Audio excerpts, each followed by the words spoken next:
Please take your seats. Madam Clerk, please call the roll.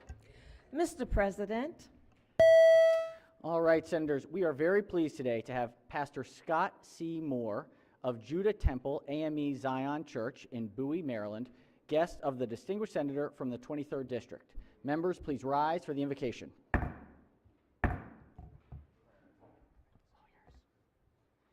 Just prior to praying, I would like to take a moment of personal privilege just to thank all of you for the work that you do for this great state of Maryland, especially the Senator of District 23, Senator Watson. Thank all of you. Let's pray. Almighty God, you have been our dwelling place and our refuge in all generations. From everlasting unto everlasting, you are God.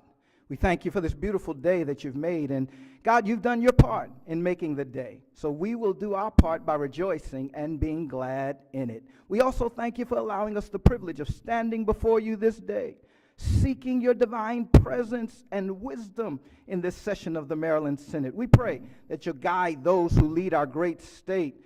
Give them insights and direction that will encourage and strengthen the citizens of each of the counties and communities that they represent. We ask that you keep us mindful of the partnership between politicians and the people. Influence each heart to represent with compassion and care those who are not here to represent themselves. Grant your peace and in every proceeding and your protection for everyone participating in this session. Finally, Lord, thank you for being a God who sees, who hears, who knows, and who cares.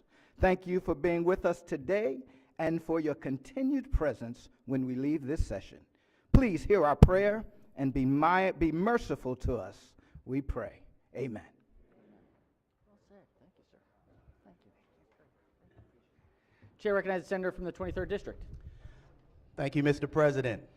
I am a frequent flyer member of Pastor Moore's church, but both my mother and sisters are regular members. Pastor Scott Moore, founder and senior pastor at Judah Temple AME Zion Church in Mitchellville, Maryland. Gifted speaker, leader, teacher, preacher, and counselor. He takes a holistic approach to inspire people to become all that God has created them to be. With his loving wife Sharon, his sons Cameron and Dimitri by his side, Pastor Moore dedicates his life to spreading the good news through congregation, community, and worldwide ministries. One of 4 boys raised by a single mom in Mount Vernon, New York. He received his spiritual calling at the age of 13.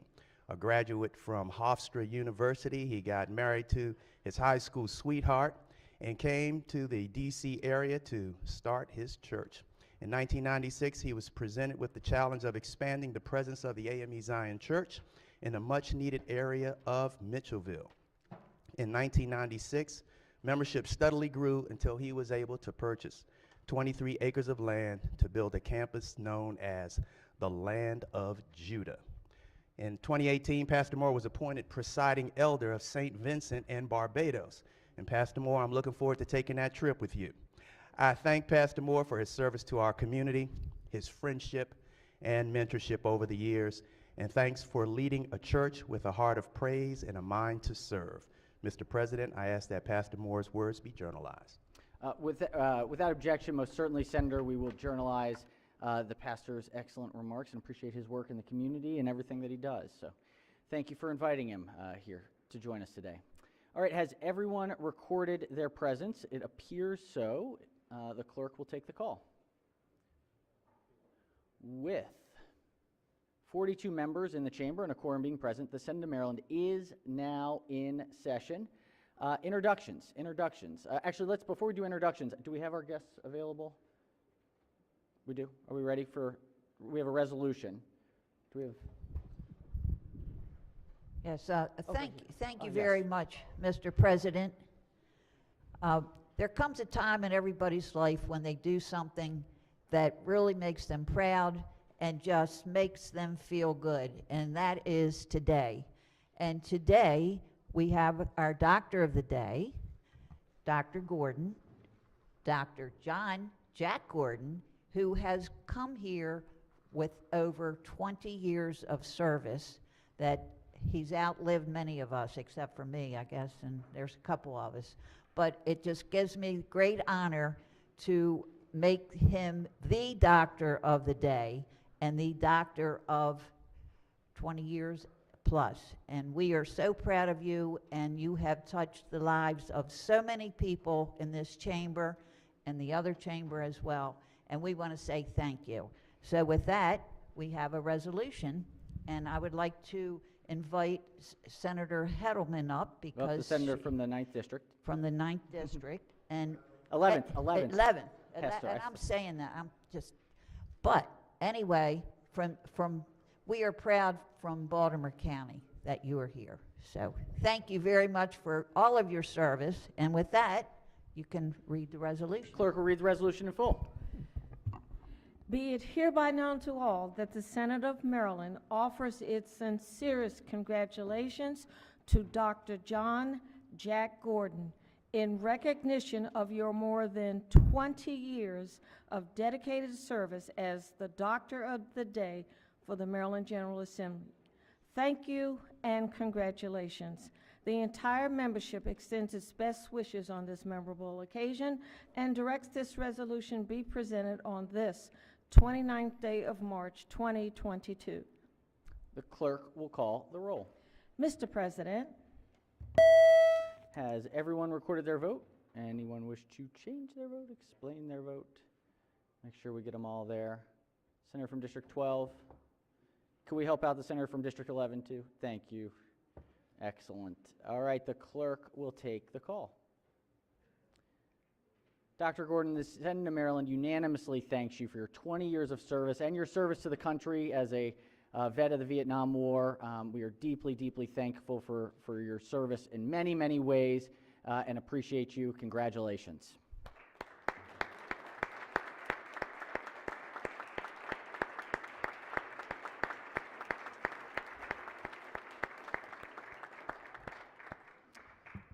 Chair recognizes the senator from District 8.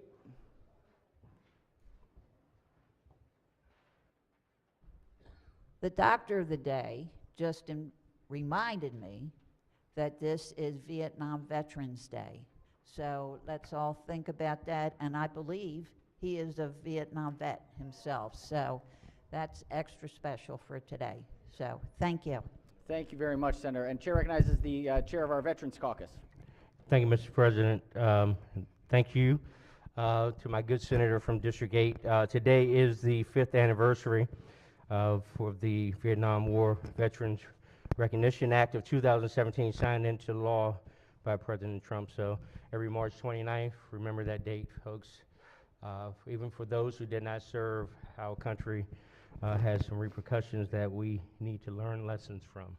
Thank you, Mr. President. No question. Thank you, Senator. Thank you for that notice as well. Chair recognizes the senator from the capital city. Thank you, Mr. President. On the same note, our former colleague, my predecessor, Senator John Astle, this afternoon at Harry Brown's, he wrote a book about his experiences, also a Vietnam veteran, about his experiences. Apparently, he sent recordings home to his family during that time, and he's since transcribed that into a book. And so that book signing is today from 4 to 6:30. I will be there. I welcome any colleagues to be there and help celebrate our former colleague and his contributions to this community, the state, and frankly, the world. Certainly. Thank you. Thank you, Senator, and I'll be joining you. Looking forward to seeing our former colleague down there with his new endeavor, this new book. Chair recognizes the senator from the 23rd. Thank you, Mr. President. I have a young man who sits back here in the back with me, and permission to use the senator's name. Senator may proceed. Colleagues, please join me in recognizing 58 years ago today, Senator Michael I thought it was 29 Angelo years. 29 Jackson years. was born. Please join me in wishing him a very happy birthday. Happy birthday.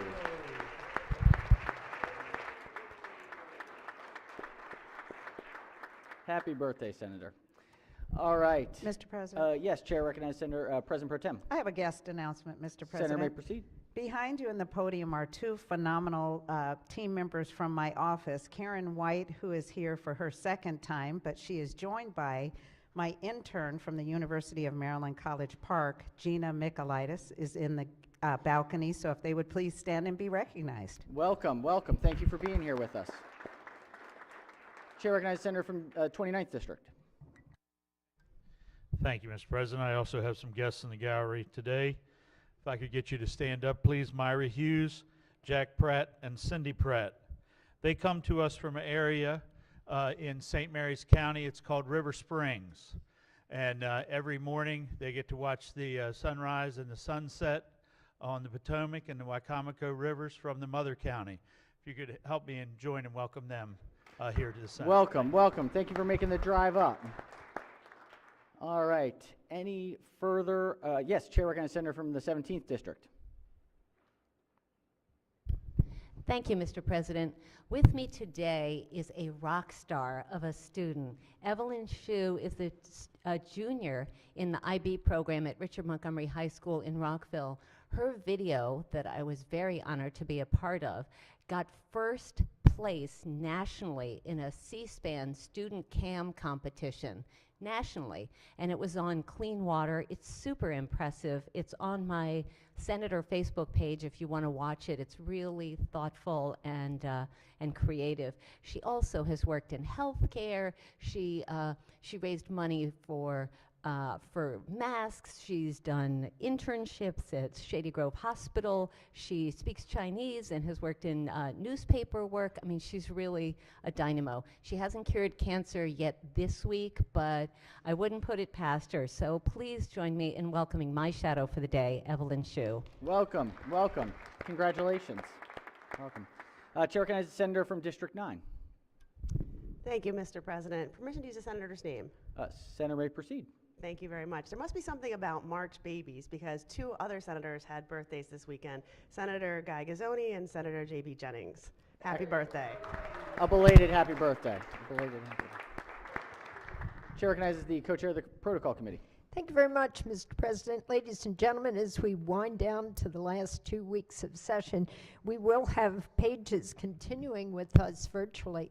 So we are grateful for the opportunity to announce them for the week. So without further ado, Janelle Ajim from Frederick County District 4 Urbana High School, Kirsten Carpenter, Dorchester County, District 37B, North Dorchester High School, Kenny Holcomb from Hartford County, District 35B, Hartford Technical High School, Ixon Lao from Montgomery County, District 16, Walter Johnson High School, Camille Larlou, Montgomery County, District 16, Walter Johnson High School, Disomi Oki from Anne Arundel County, District 32, Meade High School, Hannah Quigley, Howard County, District 14, Glenelg Country School, Madison Robinson, Baltimore City, District 41, Baltimore Polytechnic Institute, Rhea Seth from Howard County, District 13, River Hill High School,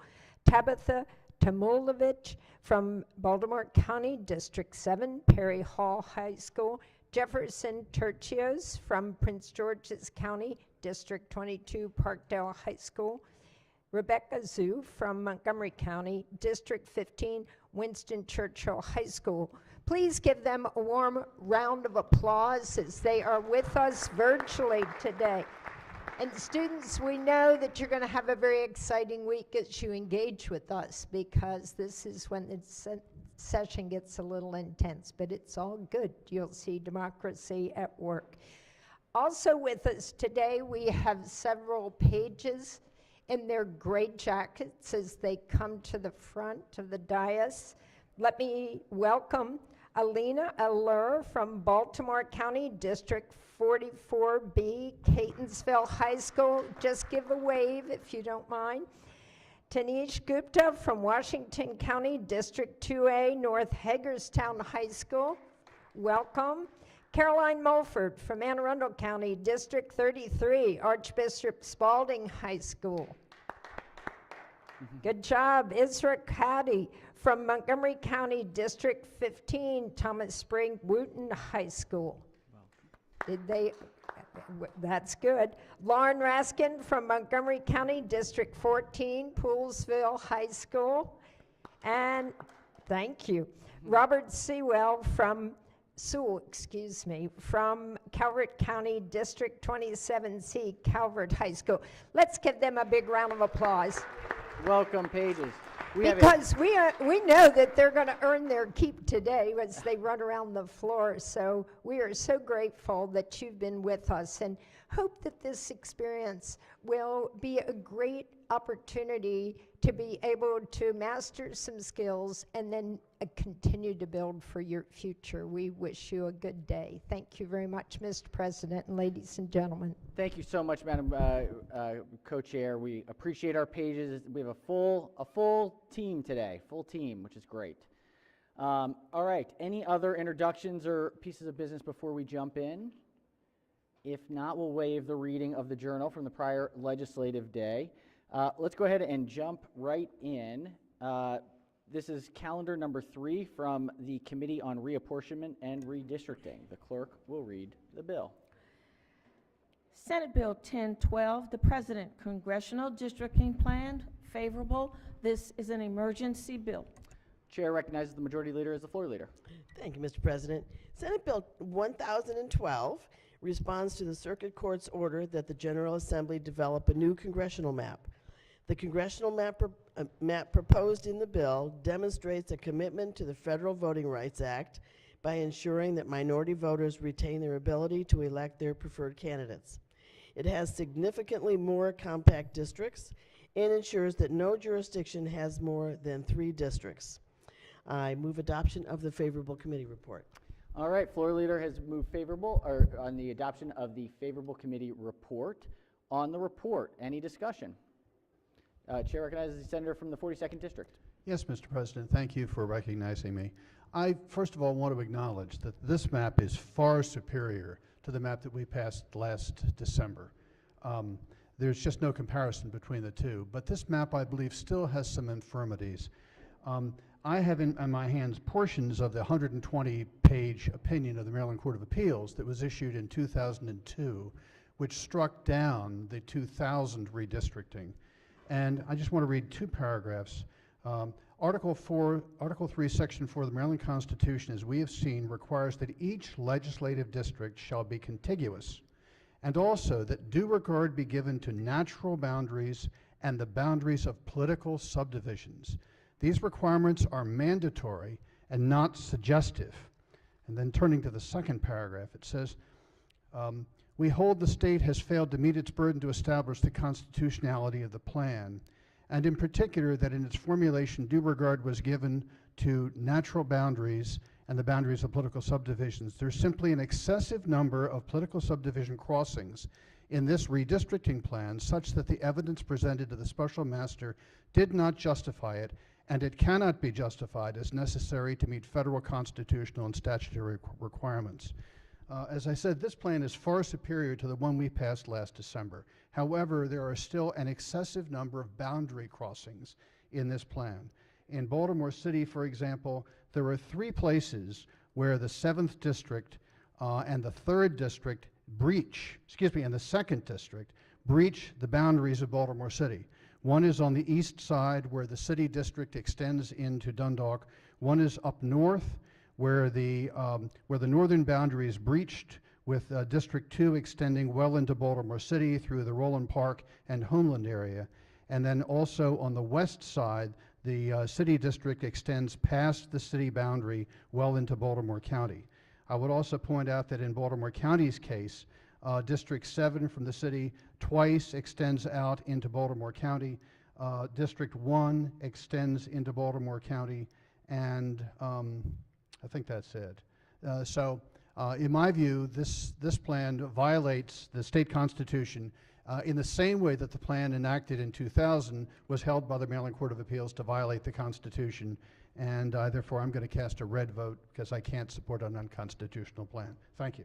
Thank you, Senator. Question is on the favorable report. Chair recognizes the senator from District 6, followed by the senator from District 10. Thank you, Mr. President. Going along with my Baltimore County senator, in this map, and looking at the 7th and the 2nd congressional districts that are put in place now, knowing that it's literally split in half. It's part of a district that, of course, I'm in the 6th legislative district. But knowing that there'll be 2 different representatives and it will be totally changing the area. And knowing and living all my life in Dundalk, and knowing who has represented us there, and a total change in that area.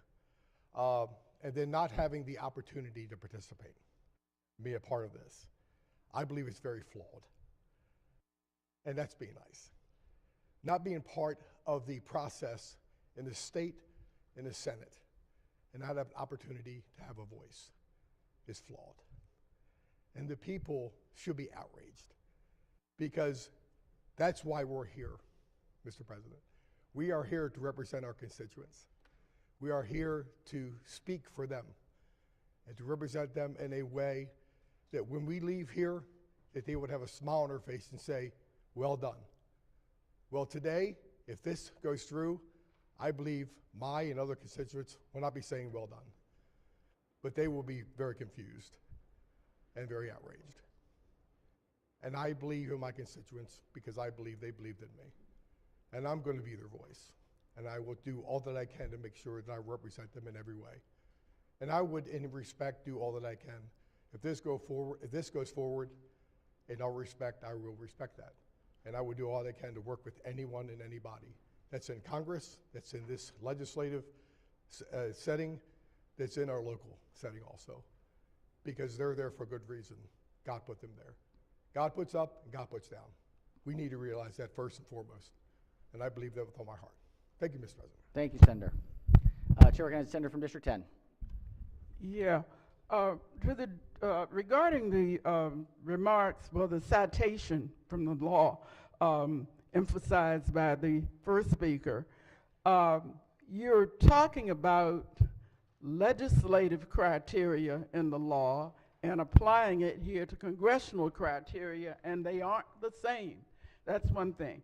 But beyond that, we ought to remember that people are not spread out equally across any county in the state of Maryland, and that Maryland has not parallel and equally contingent landscapes, county by county, all over. We're not a nice box or something that's very symmetrical.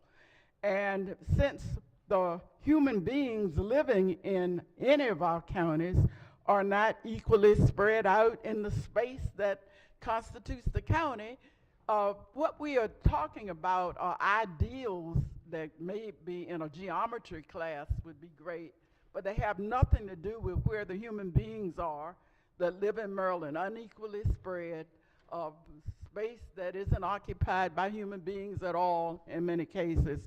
And we are talking about getting 7 congressional districts when you got 24 counties to have to work with.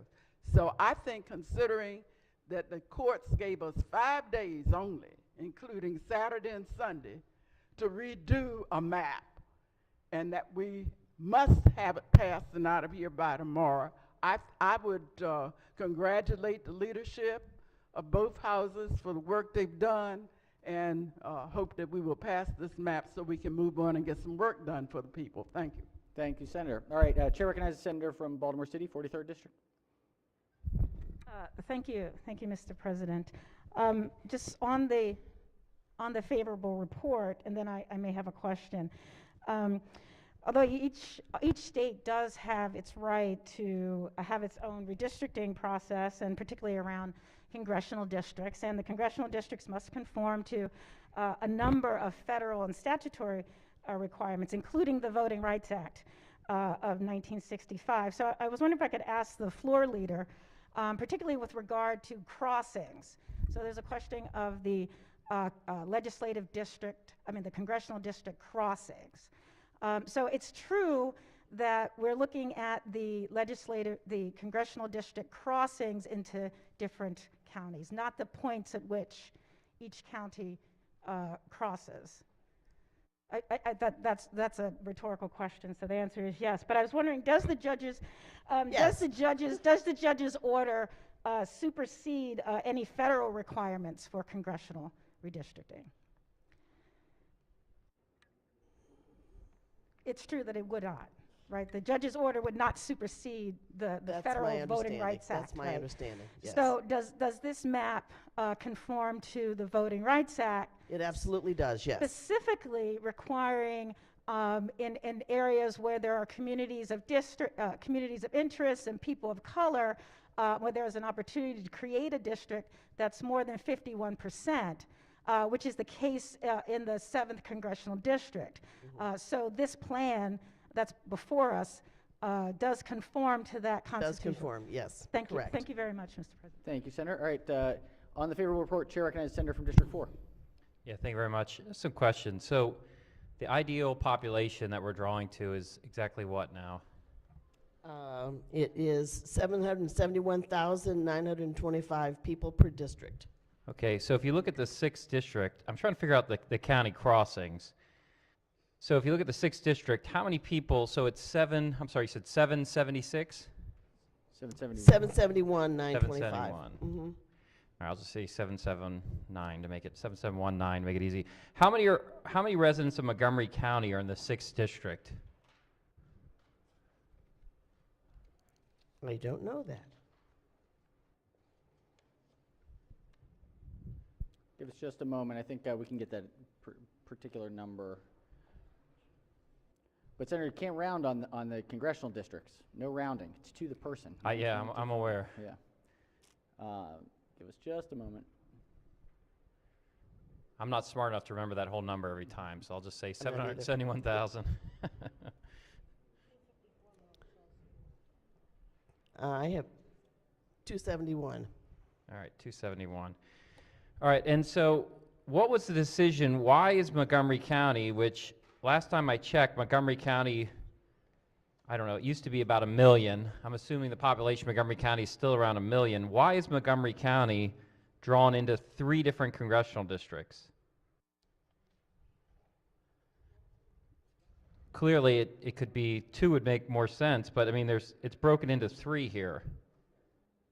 We want to yield to the President Pro Tem on the. Thank you, Mr. President. I believe the answer to that is based on population. When you look at some of the smaller districts, you can add up 6 or 7 districts and they still don't reach the 771,925. Montgomery County and several other counties exceed that population number and therefore are split into different congressional districts. Okay, if you look at, but under that reasoning, with all due respect, Mr. President, if you look at District 7, Baltimore City has around 600,000 people. So the floor leader, what was the reason of splitting Baltimore City into 2 congressional districts? Clearly it would fit totally in 1.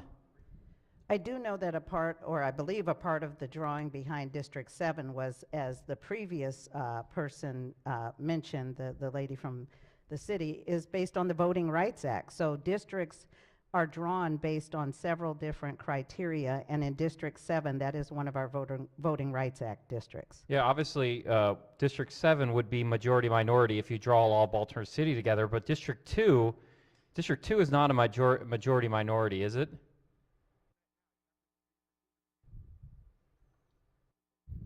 I don't know the answer to that, but I don't believe so. All right, I got about 3 more questions here. How many majority-minority districts are created in this map?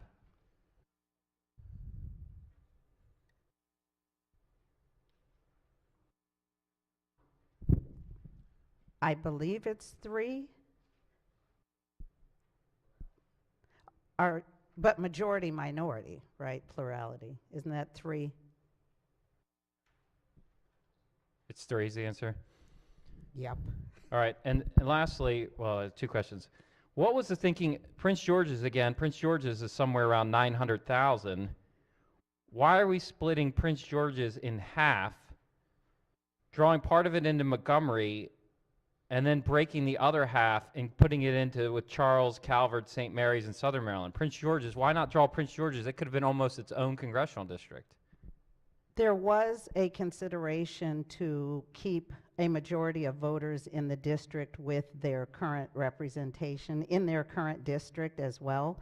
So that was another one of the factors that was considered during the process.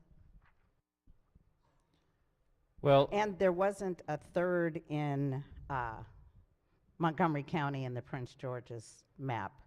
We So- wanted to avoid packing. All right, so but it was the primary concern with District 5 was that the current member of Congress represents part of Prince George's. Is that the reason why? Keeping people in communities of interest and maintaining their current representation was one of the priorities used in drawing the maps. It just strikes me that we could have drawn districts where you would have had Montgomery County almost all intact in one district. We could have drawn Prince George's almost all intact in one district. And the last point I make, if you look at Anne Arundel, how we split that up. First off, you start in Carroll, you break up little Carroll County, which Carroll County clearly can be drawn into one district. Then you sweep through Howard, and then you go into Anne Arundel, and you've broken Anne Arundel into at least 2 different districts here. I mean, what was the reason for breaking into Carroll County? You're only grabbing, I'm going to guess, 60, 70,000 people there at the bottom of Carroll County. Why not leave Carroll County intact? In terms of that specific recommendation, I just will tell you that, again, we had, the state had 5 days, the General Assembly, to respond to the court order. Each one of us in this room, 47 members, each one of us could come up with a different configuration and different iteration if time permitted.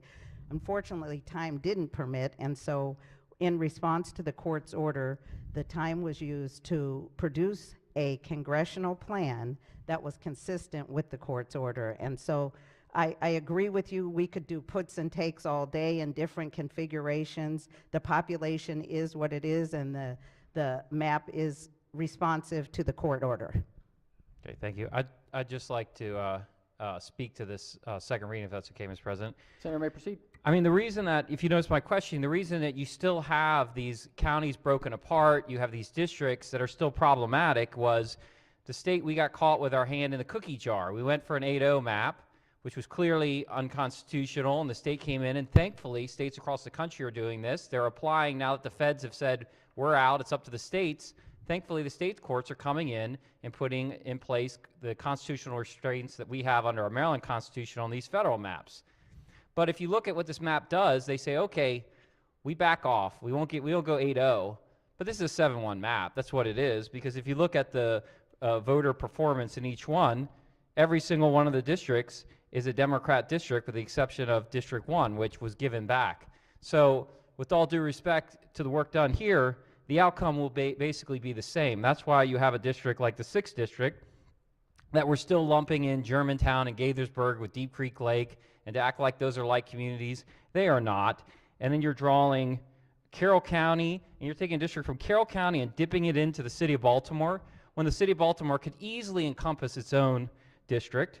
And again, we're down here for the majority leader of the U.S. House. We're drawing a special district here, and we're breaking apart Prince George's County, which Prince George's County could be on its own. And Arundel is broken up unnecessarily. So Montgomery County, we're breaking into Montgomery County 3 different ways around D.C., which happens to be the heaviest Democrat population of the state. So it's patently obvious what we're doing here. Again, this is partisan gerrymandering, a little nicer, a little better looking than the last one, but the outcome will essentially be the same. Thank you very much, Mr. President. All right, thank you, Senator. On the favor report, Chair recognizes the Minority Whip. Thank you, Mr. President. Just a couple comments, and then I may have a question. Very interesting. It was mentioned that we didn't have a lot of time. Well, we had time back in the late fall and early winter when many of us were warning that the map that was put forward was wrong and did not match what the state constitution talks about relative to redistricting. This body did not want to slow it down and take the input. Of course, we had a nonpartisan redistricting commission that went all over the state, took input, put out maps, took input, made edits to the maps, put them back out for the public to comment on, and ended up producing a map that was quite fair, pretty balanced, and would have certainly withstood any sort of constitutional question or lawsuit. What we have here is a map that continues the process of partisan gerrymandering. As my colleagues have alluded to, aesthetically it's a little more pleasing, I'll grant you that, but it still engages in some of the same kinds of processes that got it thrown back in our laps in the first place. One of my colleagues here on the floor mentioned that, we're a jagged edge state with lots of different, no county has exact population, which of course is true. But, we do have county boundaries that give us a pretty good idea of the population in each county. And obviously a congressional map, of course, would have to do some county crossings. There's no question about that. But what we have here, and has been eloquently pointed out already by the senator from Frederick County and some others, is Baltimore City doesn't need to be crossed 3 times. It could have its own congressional district, perhaps with a little bit of maybe a little bit of Baltimore County in it. Certainly shouldn't be crossed more than twice. Montgomery County still 3. You could argue that with the racial minority makeup of our state, we really should have 4 majority districts, or at least 4 minority plurality districts. This map really has 2. Maybe they're saying 3. It doesn't meet that standard. With that, Mr. President, I wonder if I could ask the floor leader, perhaps the Senate President Pro Tem or the floor leader, whichever wants to yield, a question about, following up on my colleagues' questions about Carroll County. And I bring this up, I represent Carroll County, as does my colleague, he represents a portion of it as well. I bring it up, though, not totally for parochial reasons, although I am concerned about what it's doing to my area. But I'm looking at the map, and most of Carroll County is now in what would be the new District 2, which goes all the way into northern Baltimore County, which can make some sense, but goes down and crosses into Baltimore City and all the way over to eastern Baltimore County. But weirdly, right next to Eldersburg and Sykesville, there's a huge chunk of southern Carroll County that's relatively rural that gets thrown into Congressional District 3. But I noticed that Ellicott City is cut in half, and part of it is in 2 and part of it is in 3. And it seems to me why you wouldn't have a community like Ellicott City, you could literally trade those 2 and have all of Ellicott City in 3 and all of Carroll County in 2. Now, I understand from looking at census tract data a lot that, sometimes one census tract looks like there's not that many people and it's more in one than the other. But I guess I could ask the question of the floor, what was the rationale of splitting up sort of semi-rural and suburban areas in Howard and Carroll when we could have taken great pains to perhaps not have as many county crossings there? I don't know whoever would be appropriate to direct the question to. President Pro Tem? Sure. Thank you, Mr. President. All I can say is what I said earlier, which is there are so many configurations and iterations that could have been done and could have been taken. We're working with a short period of time and a specific set of criteria as we were during the other process. And so while we can get down to the street level into what could have been in one district versus the other, what we did through this process is develop a plan that was consistent with the requirements of the courts.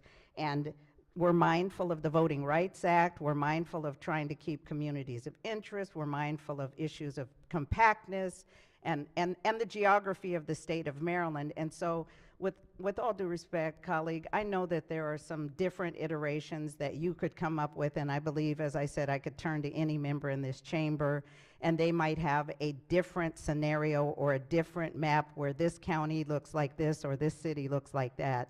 At the end of the day, we have Senate Bill 1012 before us that meets the requirements and is compliant with the orders that we're following. Thank you for your answers. I wonder, Mr. President, if I could follow up with the President Pro Tem. Over the weekend, as this map was being drawn, what was the input that the committee got from maybe the minority party members or other members in the General Assembly as this map was being drawn for an introduction last night? Again, the process was following the court order in consultation with the Attorney General. That was the process. Thank you. Thank you. Mr. President, I'll just speak to the second reader here. What we're hearing, and I appreciate my colleagues' answers, but what we're hearing here is this is, of course it's a compressed timeline, but we have only ourselves to blame for that. There was no need to have such an egregious gerrymandered map in the first place. Number 2, we're hearing, and we've seen that really very little input from anybody other than a couple of folks in drawing this map, and understood with hastiness. Obviously, you can't go around the state in 5 days and collect input, but There really was no meaningful involvement at all from anyone, certainly on the Republican side of the aisle, in the minority party, or really from most of the folks in this chamber that are elected to represent their constituents. The map still has deep, deep problems as it relates to partisan gerrymandering. And again, it's frustrating because I actually think you're still diluting the impact of communities in our major jurisdictions, where you're still going to have people representing little bits of areas instead of being able to focus more fully on the needs of, say, Baltimore or Montgomery County or Anne Arundel County. And for counties like mine and Carroll, who were sort of used to be part of one congressional district for years and years and years, continued for 10 years, were you know, stirred up in a sort of a milkshake fashion of two congressional districts, and now it's not quite as bad as that, I'll grant you, but you're still taking a chunk of it for no really apparent reason, and you're cutting into places like Howard County, and you're dividing communities of interest. So, Mr. President, I would urge the body to reject this map. I know we're on second reading, but look forward to the discussion as we move forward. All right. Chair recognizes the Majority Leader. Yes, I'd just like to comment to the Minority Whip. You know, we got this notice late on Friday, and there was no time. We had DLS staff, our nonpartisan DLS staff, worked the whole weekend putting this map together. They didn't call me to see what I wanted to do. They could ask everyone in this room, and it would be completely different, I guarantee you. So the DLS staff put this thing together. They worked half the night through the weekend. I mean, they worked the whole weekend putting this together. So I don't want to take anything away from the amount of work that they have put into this. I think that they have followed every guideline that they need to follow, and I for sure will be supporting this bill. Thank you, Senator. All right, Chair recognizes the Senator from the 34th. Thank you, Mr. President. If I could just follow up with the Majority Leader real quickly. Thank you. So DLS draws the map. Who's giving them guidance? Are we just kind of turning democracy over to the professional staff? How do they know what we're looking for? The courts have given the direction for how they wanted things to be drawn up. I think all they said was, we don't like what you put out. There's not a whole lot not of at guidance. all. They had definite guidelines for how they wanted it to be drawn, is my understanding. I mean, I read the opinion. It seemed like it left us great latitude in how we're drawing these various lines, that they didn't say cross Baltimore City 3 times. They didn't say move. No, I'm sure they didn't. Right, right. I think our DLS staff did the very best they could do, putting a map together in the short amount of time that they had. Yeah. But, I mean, did anybody from this body at all, or from the body across the street, did anybody sit down with DLS and say, look, here's how we're going to do this, or provide general guidance, or do it over the phone? Was there any...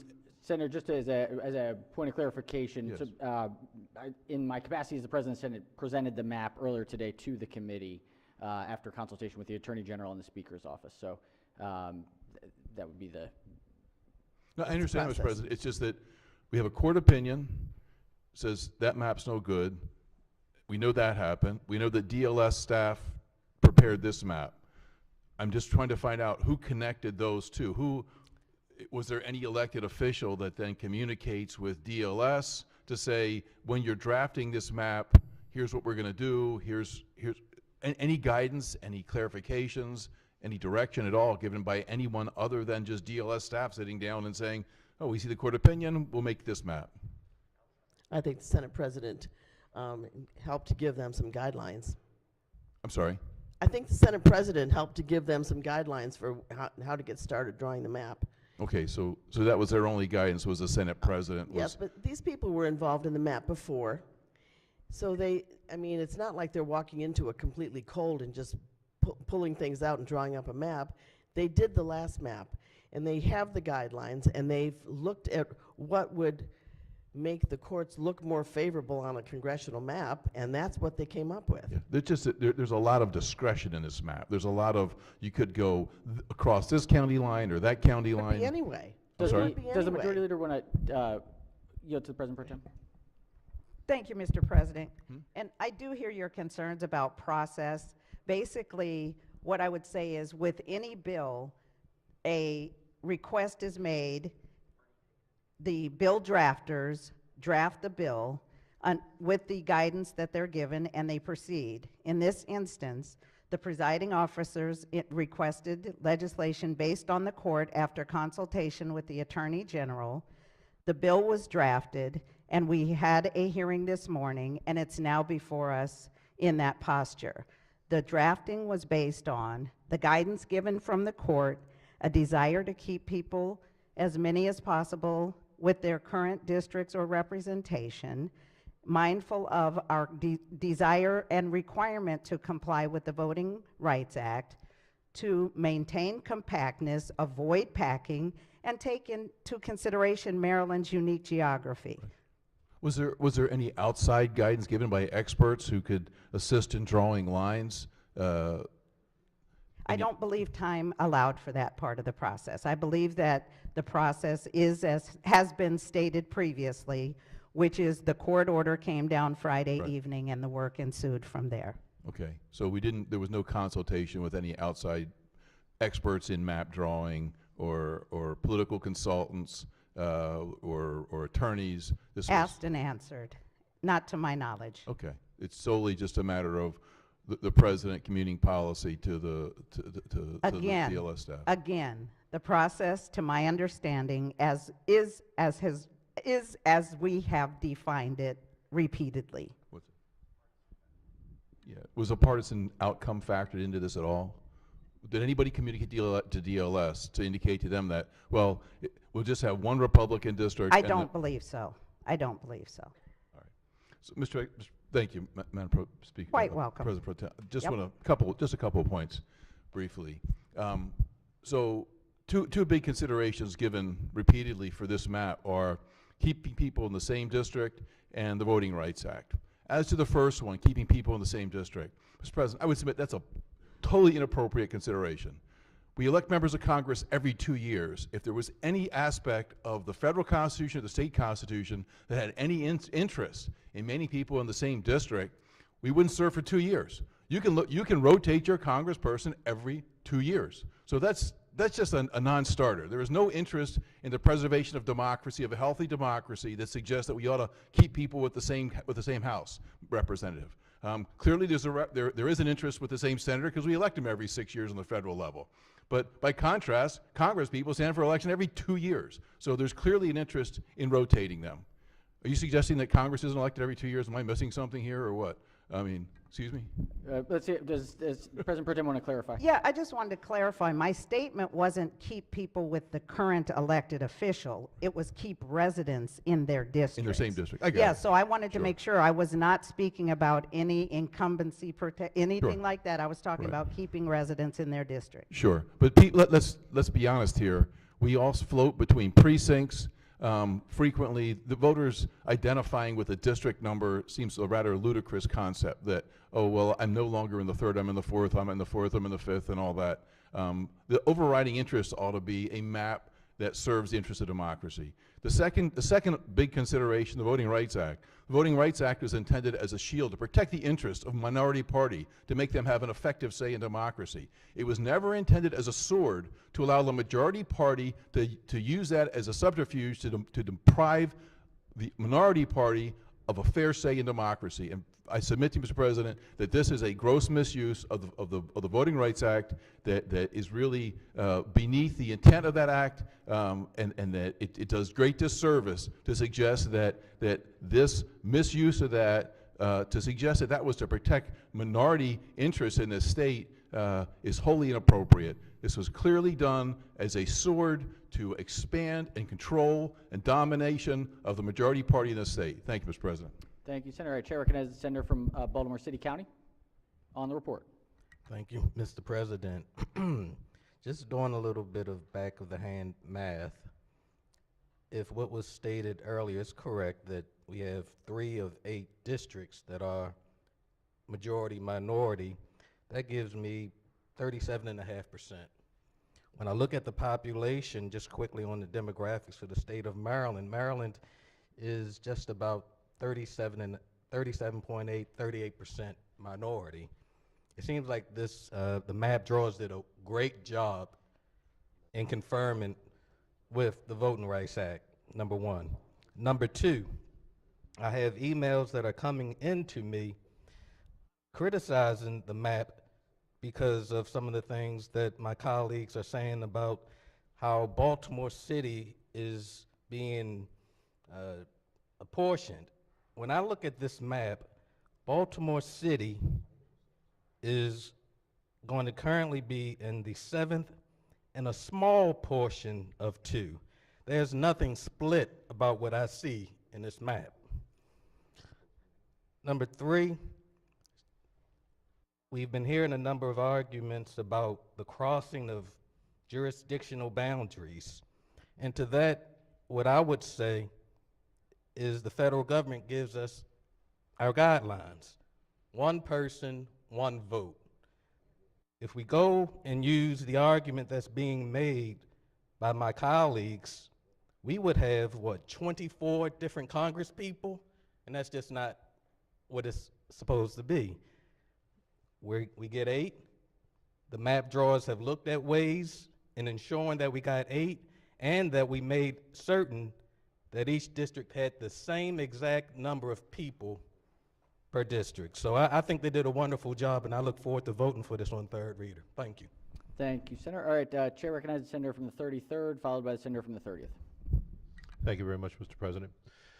I was able to sit in on a few of our circuit writing that we did when we had our public input. Strong opinions on both sides of the aisle. But just for the body's information, this morning we had 3 people testify on Zoom against. We also had 4 letters of opposition in the bill file against. Whether, and I recognize that, might makes right. We got the votes, we're going to do what we think is appropriate. But the perception, and that's what we're dealing with here. We're dealing with the perception that legislators are picking the voters, and that's a problem. I'll be voting against the bill, and Mr. President would request a roll call. All right. Chair recognizes the senator from District 30. Thank you, Mr. President. Just to amplify what my colleague from Baltimore City and Baltimore County said, we have 23 counties in the city of Baltimore, and to divide that by 8 ways per our congressional districts is not an easy task, and I want to commend the DLS staff for taking it on under such constrained conditions. To speak to Anne Arundel, the current map drawn after the 2010 census has 4 congressional districts. My little legislative district has 3 congressional districts that touches the 30th. All of whom, every member of Congress we work with has exemplary constituent services, and they're wonderful. At the same time, I'm relieved that the map before us only splits Anne Arundel into 2 congressional districts, and it's been said a couple of times the kind of criteria used for making those decisions, thinking about economic ties in communities, thinking about cultural ties. And when I look at the Anne Arundel portion of the map, I see cultural, I see agricultural ties. The 5th congressional district, which encompasses southern Maryland and South County and Anne Arundel County, are very similar communities. So the 5th makes a tremendous amount of sense to me. The 3rd district, on a similar sensibility, captures northern county, west county of Anne Arundel with Howard County and parts of Carroll County. Again, very close economic and cultural ties. And so, Mr. President, I commend the map makers for thinking through a very challenging question that the courts gave us. And the end result, at least for Anne Arundel County, I believe is stronger representation and closer cultural ties than the map we are currently living with now. And with that, Mr. President, I appreciate the time. All right, questions on the favorable committee report. On the report, any further discussion? If not, Chair recognizes the senator from Baltimore City on the report. Thank you, Mr. President. Just once again, I just couldn't let an error be on the record, and then in support of the favorable amendment. The Voting Rights Act was actually enacted to enforce the 15th Amendment. It did not have anything to do with parties, and again, it specifically says, the 15th Amendment says the right to vote shall not be denied by race. And again, so therefore, again, the Voting Rights Act was formed to, again, not to protect parties, but on race, color, or previous servitude. And again, for that and other reasons, I will be supporting this map. Thank you for allowing me that opportunity. All right, questions on the favorable committee report. Senator has requested a roll call. If no further discussion, the clerk will call the roll. Mr. President, Has everyone recorded their vote? Anyone wish to change their vote, explain their vote? Chair, in explaining his vote, appreciate the members here today. Look, this is not a process that any of us expected or thought would play out. A 5-day time window, 2 of which days are over the weekend, and a requirement to get a map in front of somebody tomorrow. I will say I am somewhat surprised to see the number of red votes, because when I went back at 2 o'clock in the morning this morning to go and listen through the congressional testimony that we heard in December, many of the issues that were brought up on this very floor about concerns about that map are addressed in the map that's before us. And so, you know, I think that there is I wish we had more time. I wish we would have had more ability to bring lots of folks together, but we were given 5 days, and we have to get a map to the court tomorrow. So appreciate the work, and the clerk will take the call. Mr. President, I'd like to explain my vote. Senator has 2 minutes to explain. Yeah, I will. With all due respect, this is almost identical to the map I voted against 10 years ago, which was a 7-1 gerrymander. If you look at this map, if you look at Montgomery County, the reason that District 4 pops into Montgomery County is so you can grab more of District 6 into Montgomery County, make it Democrat. The reason that District 2 is drawn the way it is and drops into Baltimore City is a partisan gerrymander. The reason that District 3, that part of Carroll and Anne Arundel are thrown with Howard County, is a partisan gerrymander. Mr. President, this map, while prettier, is nothing more than lipstick on a pig. All right. Clerk will take the call. All right. With 29 votes in the affirmative, the favorable report is adopted. Are there any amendments to the bill or its title? Seeing none, Senate Bill 1012 is hereby ordered printed for third reading. All right, Senators, we're going to try and get through Senate bills. We've got a lot of House bills back, but we want to get these over to the other chamber. Let's start with Budget and Tax Report number 32. Clerk, read the bill. Senate Bill 953, Senator McCray, Commission on African American History and Culture, alterations. Senator Verda Welcome Act, favorable with 2 amendments. Chair recognizes the Senator from Baltimore City as the floor leader. Thank you, Mr. President. Senate Bill 953 makes the Maryland Commission on African American History and Culture an independent unit and executive branch of the state government, rather than part of the Governor's Office of Community Initiatives. The bill requires that for each fiscal year, the governor includes an appropriation of $1.6 million for the commission in an annual budget. The required funding is subject to audit by the state, including the legislative auditor. There are 2 amendments, Mr. President. First is a technical amendment. The second reduces the cost of the bill. Move adoption of the amendments in the favorable committee report, Mr. President. Thank you. Floor leader moves for the adoption of the 2 committee amendments and the favorable committee report on the amendments. Any discussion? If not, all in favor of the amendment say aye. Opposed, nay. The ayes have it. The 2 committee amendments are adopted. Question now on the amended report. Any discussion? Any objections? Without objection, the amended report is adopted. Are there any further amendments to the bill or its title? Seeing none, Senate Bill 953 is hereby ordered printed for third reading.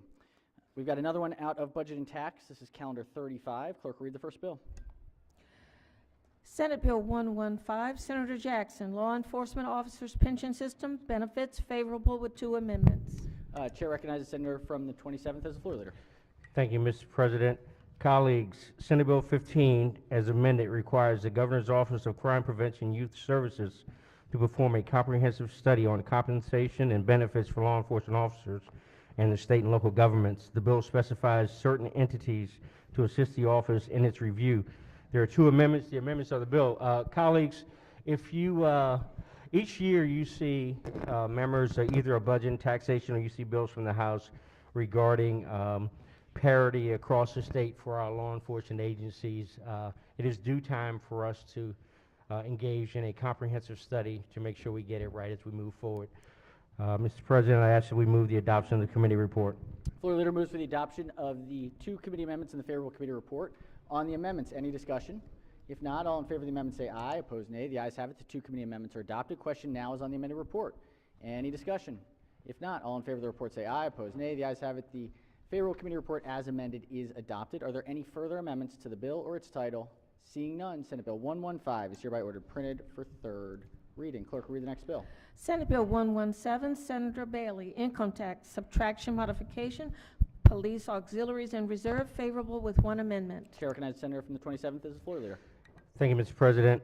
Colleagues, Senate Bill 117, as amended, increases to $10,000 the value of the state income tax subtraction modification for qualifying police auxiliaries and reserve volunteers.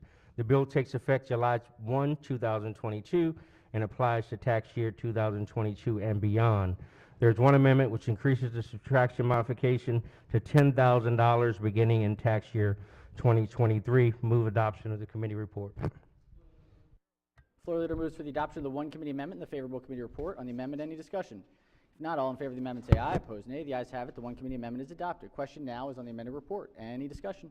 If not, all in favor of the report say aye. Opposed, nay. The ayes have it. The favorable committee report as amended is adopted. Are there any further amendments to the bill or its title? Seeing none, Senate Bill 117 is hereby ordered printed for third reading. Clerk will read the next bill. Senate Bill 122, Senator Jackson, income tax, subtraction, modification, volunteer fire rescue and emergency medical services, favorable with one amendment. Chair recognizes the bill sponsor as the floor leader.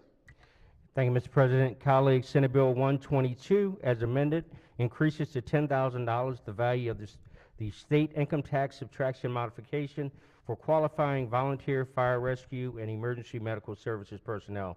The bill applies to tax year 2023 and beyond. The amendment adds co-sponsors to the bill. Move adoption of the committee report. Floor leader moves to the adoption of the one committee amendment and the favorable committee report. On the amendment, any discussion? If not, all in favor of the amendment say aye. Opposed, nay. The ayes have it. The one committee amendment is adopted. Question now on the amended report. Any discussion? If not, all in favor of the report say aye. Opposed, nay. The ayes have it. The favorable committee report as amended is adopted. Are there any further amendments to the bill or its title? Seeing none, Senate Bill 122 is hereby ordered printed for third reading. Clerk will read the next bill. Senate Bill 130, Senator Jackson, income tax, subtraction, modification, military and public safety, retirement income, favorable with one amendment. To the senator's personal calendar is recognized. Thank you, Mr. President. On my birthday, no doubt. So, Senate Bill 130, colleagues, income tax subtraction modification, military and public safety retirement income. Senate Bill 130 expands, beginning in the year in tax year 2022, the existing military retirement income tax subtraction modification by increasing to $20,000 the maximum amount of retirement income that can be excluded for individuals who are at least 55 years of age. The bill also expands the existing state subtraction modification for retired law enforcement, correctional officers, fire rescue, and emergency services personnel by exempting up to $20,000 in eligible retirement income if the individual is at least 55 years of age. This expansion is phased in over 2 tax years, beginning with tax year 2023. There is one amendment which adds co-sponsors. Move adoption of the committee report. Floor leader, Senator, is there an amendment? We do not have an amendment on this one. For the amendment added co-sponsors, I'm not sure. We had a co-sponsor amendment. How about we do this? We don't have it in the floor report. I know there are likely senators who would want to join on this. How about we special order this until the end of the budget and tax calendars and see if we can rally up that sponsor amendment. You're the president. Senator, want to make that motion? You're the president. We can special order till the end of the calendar. Until the end of the calendar. We'll just see if we can find it. Are there any objections? Without objection, so ordered. We will get back to this one. Let's see if we can find that sponsor amendment. Clerk, oh yes, Chair recognizes. If it's amenable to the committee or to the floor leader, I'd love to be added to that as well, if that's possible. But if not, I'm not holding it up. Fair enough. Let's see if we have an existing amendment instead of having to draw up a new one, so we don't slow it down. If we can find that one, if not, we got enough time. Yes, and Mr. President, just so you know, that particular bill was already supported by the Veterans Caucus, so the chair of JPR is already on that bill. So great. Okay, excellent. All right, clerk will read the next bill. Senate Bill 132, Senator Bailey, property tax credit, public safety officer, favorable. Chair recognizes Senator from the 27th. Thank you, Mr. President. Colleagues, Senate Bill 132 alters a local option property tax credit for specific public safety officers by requiring local governments to define public safety officer for purposes of eligibility for the credit. The bill also repeals the $2,500 limit on the amount of the property tax credit that may be provided. Committee amendments, there are no amendments, I'm sorry. Move adoption of the favorable committee report. Floor leader moves for the adoption of the favorable committee report. On the report, any discussion? If not, all in favor of the report say aye. Opposed, nay. The ayes have it. The favorable committee report is adopted. Are there any amendments to the bill or its title? Seeing none, Senate Bill 132 is hereby ordered printed for third reading. Clerk will read the next bill. Senate Bill 137, Senator Kramer, income tax, subtraction modification, state law enforcement officers, favorable. Chair recognizes Senator from the 27th. Thank you, Mr. President. I think everybody's getting a pattern here. Senate Bill 137, colleagues, expands the existing income tax subtraction modification for law enforcement officers who reside in political subdivisions with certain crime rates by extending eligibility to state law enforcement officers who reside in these qualifying political subdivisions. Move adoption of the committee report. Floor leader moves for the adoption of the favorable committee report. On the report, any discussion? Any objections? Without objection, the favorable committee report is adopted. Are there any amendments to the bill or its title? Seeing none, Senate Bill 137 is hereby ordered printed for third reading. Clerk will read the next bill. Senate Bill 231, Senator Jackson, Correctional Officers Retirement System, membership, favorable with one amendment. Chair recognizes Senator from the 27th. Thank you, Mr. President. Colleagues, Senate Bill 231, as amended, makes specified employees of the Department of Juvenile Services members of the Correctional Officers Retirement System as a condition of their employment. It also allows service credit earned in the employee pension system to be combined with service credit in CORS, the Correctional Officers Retirement System, for specified individuals, and requires service credit to be combined for specified individuals. The bill takes effect July 1, 2022. There's one amendment. The amendment corrects the positions affected by the bill, striking the positions as introduced and substituting the DJS, or the Department of Juvenile Services, case manager functions. Move adoption of the committee report. Floor leader moves for the adoption of the one committee amendment and the favorable committee report. On the amendment, any discussion? If not, all in favor of the amendment say aye. Opposed, nay. The ayes have it. The one committee amendment is adopted. Question now on the amended report. Any discussion? If not, all in favor of the report say aye. Opposed, nay. The ayes have it. The favorable committee report as amended is adopted. Are there any further amendments to the bill or its title? Seeing none, Senate Bill 231 is hereby ordered printed for third reader. Clerk will read the next bill. Senate Bill 346, Senator Jackson, State Police Retirement System, Deferred Retirement Option Program, alterations, favorable with two amendments. Chair recognizes the sponsor of the bill as the floor leader. Thank you, Mr. President. Colleagues, Senate Bill 346, as amended, allows members of the State Police Retirement System and law enforcement officers' pension system to remain in the Deferred Retirement Option Plan for up to 2 additional years. Individuals already participating in the DROP program, Deferred Retirement Option Program, may elect to extend their time in the program in accordance with the bill's limitations. There are 2 amendments. Amendment number 1 makes technical changes to the title. Amendment number 2 adds a 2-year Deferred Retirement Option Program extension for the folks that are in the law enforcement officers' pension system. Move adoption of the committee report. Floor leader moves for the adoption of the 2 amendments and the favorable committee report. On the amendments, any discussion? Any objections? Without objection, the 2 amendments are adopted. On the amended report, any discussion? Any objections? Without objection, the favorable committee report as amended is adopted. Are there any further amendments to the bill or its title? Seeing none, Senate Bill 346 is hereby ordered printed for third reading. Clerk will read the next bill. Senate Bill 901, Senator Hershey, property tax, elderly individuals and veterans tax credit, amount and duration, favorable with one amendment. Back to the senator from the 27th. Thank you, Mr. President. Colleagues, Senate Bill 901 alters a local property tax credit for specified elderly individuals and veterans by authorizing local governments to determine the amount and duration of the property tax credit, and repeals the provisions that limited the credit and the duration of the credit. There's one amendment that adds a sponsor and makes a technical correction. Move adoption of the amendments and the favorable committee report. Floor leader moves for the adoption of the one committee amendment and the favorable committee report. On the amendment, any discussion? Any objections? Without objection, the one committee amendment is adopted. Question now on the amended report. Any discussion? If not, all in favor of the report say aye. Opposed, nay. The ayes have it. The amended report is adopted. Are there any amendments to the bill or its title? Chair recognizes chair of the committee with an amendment. Pages will collect. This is our first one of the day. So if clerk will collect it and hand out stacks, and then as you hand it out, please, sometimes senators are very focused, so feel free to drop it on their desks No need to hand it directly. We want to do it as expeditiously as possible as amendments come.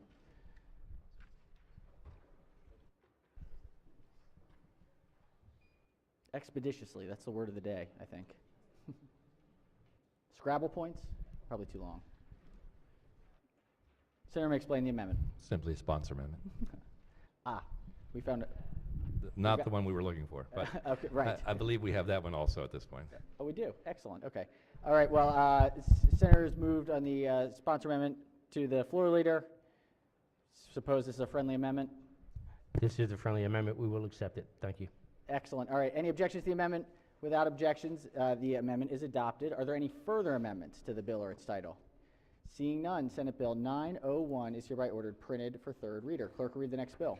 Senate Bill 983, Senator Klossmeyer, property tax credit, disabled law enforcement officers and rescue workers, federal police and criminal investigators, favorable with 2 amendments. Last one for now, Senator from the 27th. Thank you, Mr. President. Senate Bill 983, as amended, colleagues, authorizes local governments to define who is a law enforcement officer or rescue worker for purposes of a property tax credit for disabled law enforcement officers or rescue worker or surviving spouse or cohabitant who was domiciled in the state any time within 5 years prior to the disabled law enforcement officer or rescue worker becoming disabled or dying. Committee amendments, there are 2. The first is technical. The second gives the local government the authority to define who a law enforcement officer or rescue worker is. Move adoption of the amendments and the favorable committee report. Floor leader moves for the adoption of the 2 committee amendments and the favorable committee report. On the amendments, any discussion? If not, all in favor of the amendment say aye. Opposed, nay. The ayes have it. The 2 committee amendments are adopted. Question now on the amended report. Any discussion? Any objections? Without objections, the favorable report as amended is adopted. Are there any further amendments to the bill or its title? Seeing none, Senate Bill 983 is hereby ordered printed for third reader. I think Are we? I think we may be still waiting. We're still waiting. Okay. Small hiccup. Easy, logistical. We'll get to it. We'll get it. We'll get it. All right. Let's go to, we've got Senate bills on a judicial proceedings calendar. This is number 27. Clerk will read the first bill. Senate Bill 313, Senator Watson, civil actions, damages, use of race, necessity, and gender data, favorable. That back corner's getting some action today. Senator from the 23rd. Thank you, Mr. President. This bill prohibits the calculation of damages for loss of earnings resulting from personal injury or wrongful death from being reduced based on race, ethnicity, or gender. The bill applies prospectively to causes of action arising on or after its October 1st, 2022 effective date. There are no committee amendments. I move the bill favorable. Floor leader moves for the adoption of the favorable committee report. Any discussion on the report? Any objections to the report? Without objection, the favorable committee report is adopted. Are there any amendments to the bill or its title? Seeing none, Senate Bill 313 is hereby ordered printed for third reader. Clerk, read the next bill. Senate Bill 906, Carroll County Senators. Carroll County, State's Attorney, restrictions on practice, favorable. Chair recognizes the Senator from District 4 as the floor leader. Thank you, Mr. President. This bill prohibits the state's attorney for Carroll County from engaging in the private practice of law. There are no amendments. I'd move the favorable committee report. Floor leader moves for the adoption of the favorable committee report. On the report, any discussion? Any objections? Without objection, the favorable committee report is adopted. Are there any amendments to the bill or its title? Seeing none, Senate Bill 906 is hereby ordered printed for third reading. Clerk, read the next bill. Senate Bill 950, Senator Eckert, Wycomico County, Orphans Court, salary of Orphans Court judges, favorable. Chair recognizes the Senator from the 42nd District as the floor leader. Thank you, Mr. President. This bill increases from $9,500 to $11,600 the annual salaries of the Orphans Court judges for Wycomico County. Pursuant to constitutional requirements, the salary increases take effect at the beginning of the next terms of office. There are no committee amendments. The vote of the committee was unanimous. I move the adoption of the favorable committee report. Floor leader moves for the adoption of the favorable committee report. On the report, any discussion? Any objections? Without objection, the favorable committee report is adopted. Are there any amendments to the bill or its title? Seeing none, Senate Bill 950 is hereby ordered printed for third reader. Clerk, read the next bill. Senate Bill 988, Senator Eckert, Dorchester County Orphans Court Salary and Expense Allowance of Orphans Court Judges, favorable. Chair recognizes the senator from the 42nd as the floor leader. Thank you, Mr. President. This bill increases the annual salary and expense allowance of an orphans court judge for Dorchester County. Pursuant to constitutional requirements, the increases take effect at the beginning of the next terms of office. There were no committee amendments. The vote of the committee was unanimous. I move the adoption of the favorable committee report. Floor leader moves to the adoption of the favorable committee report. Any discussion? Any objections? Without objection, the favorable committee report is adopted. Are there any amendments to the bill or its title? Seeing none, Senate Bill 988 is hereby ordered printed for third reader. Clerk, read the next bill. Senate Bill 993, Senator Eckert, Local Government Tort Claims Act, definition of local government, favorable. Chair recognizes the senator from the 42nd as the floor leader. Thank you, Mr. President. This bill alters the definition of local government under the Local Government Tort Claims Act to include Delmarva Community Services, Inc. in Dorchester County, as well as the Maryland Association of Counties Pooled OPEB Trust Fund. There are no committee amendments. The vote of the committee was unanimous. I move the adoption of the favorable committee report. Floor leader moves for the adoption of the favorable committee report. Any discussion? Any objections? Without objection, the favorable committee report is adopted. Are there any amendments to the bill or its title? Seeing none, Senate Bill 993 is hereby ordered printed for third reading. All right, let's go to another calendar from judicial proceedings. Calendar 28. Clerk, read the bill. Senate Bill 389, Senator Jackson, Public Safety, Maryland Police Training and Standards Commission, favorable with 3 amendments. Chair recognizes the chair of the committee as the floor leader. Thank you, Mr. President. So last year, in the midst of our historic police reforms, in our haste, we neglected to cover a few of the things that were obviously meant to be covered, but were not. And so this bill attempts to close some of those loopholes and some of those things that were left undone. So number one, it says that all publicly facing complaints will go through the process that we established last year. So if it involves a law enforcement officer and a member of the public, it goes through the public process. Second, it provides that there will be a uniform disciplinary matrix for all police officer discipline. Third, it would establish a trial board process for statewide agencies and for bi-county agencies. Fourth, it would provide that collective bargaining cannot be used to bargain for any of the disciplinary process with law enforcement. And fifth, it pushes back the effective date to October 1st, 2022. Mr. President, there are 3 amendments. 1 is technical, 2 strikes provisions of the bill and alters provisions of the process for disciplining police officers as specified. Amendment number 3 alters the effective date of the bill and provisions of the Chapter 59. I move adoption of the favorable committee report and 3 committee amendments. Floor leader moves for the adoption of the 3 committee amendments and the favorable committee report. Chair recognizes the minority whip. Thank you, Mr. President. I wonder if the floor leader would yield for a question. Appears so. Senator may proceed.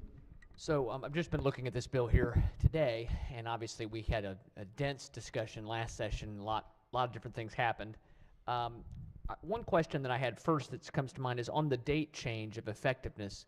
We were discussing with a lot of our local law enforcement that being an issue was the timing of everything. So does this date change, is that something that they wanted, or was that something that you all discussed with chiefs and sheriffs, FOP, different organizations that are involved in this? It was, and so as you remember, House Bill 670, the big package that we passed through, the effective date would have been on July 1st. And so what we've heard from counties, our local jurisdictions, I'm sure your jurisdiction has heard the same thing, is that they're waiting for the Maryland Police Training Standards Commission, MPTSC, to promulgate regulations for training, and some of the stuff that we're altering here, they're going to have to promulgate additional regulations. That has to go through a developmental process and then a notice and comment process, and then they have to be articulated back to your counties so the local jurisdictions can implement. That takes a lot of time. And so we pushed it back to October to give them more time. We're in discussion in committee was how far should we push it back, and we're trying to balance the interest of getting these reforms in place in an expeditious manner, but also giving MPTSC and your local jurisdictions enough time to go ahead and make it right, to understand it and implement it.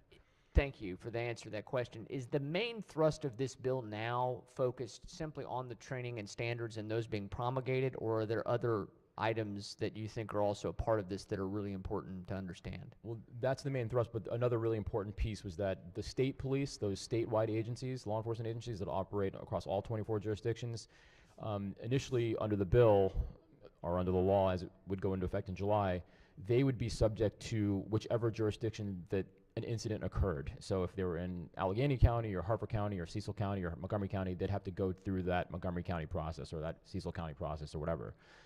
What they needed was a statewide trial board process for state police, essentially. So now this bill establishes a statewide trial board process. It also incorporates those agencies that operate on a bi-county basis. So like Park Police, they operate in Montgomery County and Prince George's County, for instance. So it establishes a statewide process for that as well.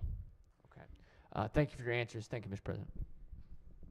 All right, thank you, Senator. All right, any further discussion on, Chair recognizes the Senator from Montgomery County on the 3 amendments. Yes, thank you, Mr. President. Would the chair yield for question, please? Here, so, Senator may proceed. I received a phone call from some folks who were concerned about an amendment that came about in committee, and it relates to disciplinary measures and who would be the arbiter of the outcome of disciplinary concerns. And I wondered if you might be able to address that and what exactly the amendment does, and if you had heard some of those concerns. We definitely did hear some of those concerns, and it was the will of the committee in this body. We had this discussion, a long discussion on the role that collective bargaining would play regarding police misconduct and the process that would be established for that. And we erred on the side of, look, this is not something that should be subject to collective bargaining. And so what this amendment does is it just makes that clear, that the process that we set forward last year through a painstaking process, the composition of a trial board, evidence that was allowed in, the process for appeal, and so forth, that would not be subject to collective bargaining, and that's what that amendment's for. Now, obviously, the FOP and certain lodges within the FOP would like to have collective bargaining for a multitude of things, and we made a policy choice that police discipline was something that we did not want to have subject to collective bargaining because it infuses too much of the political whims into the process. And so that was a discussion that we had last year, and that's what that amendment does.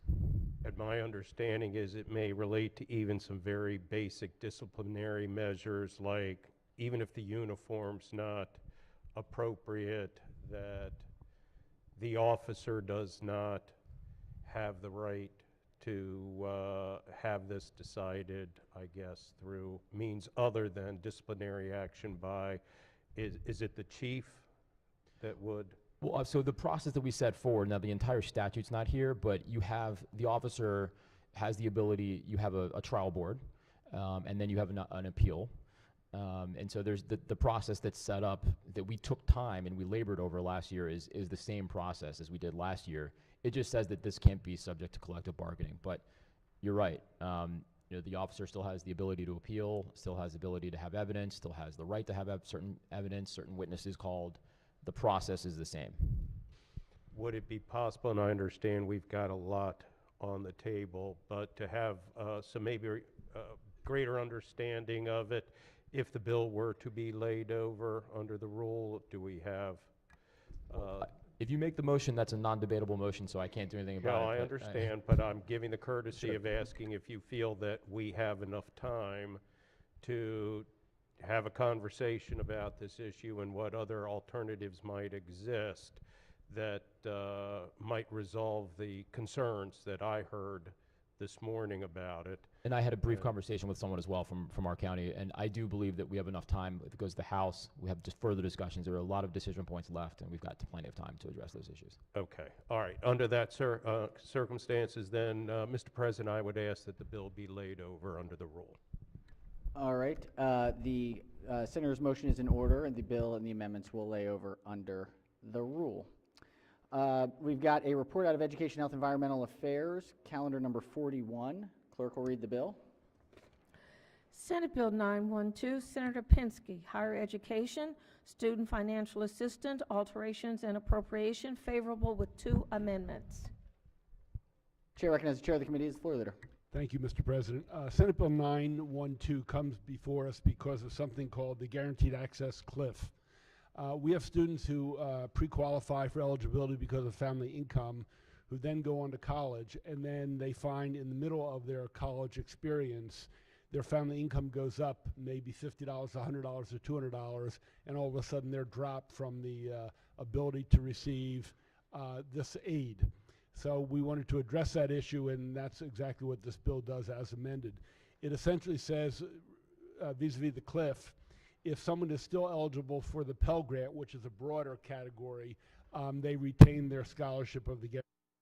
So we solved that problem. It also sets up the Next Generation Scholars of Maryland program to allow them to continue to give support to students once they're in college, which is very important in them being able to retain their success rate in college.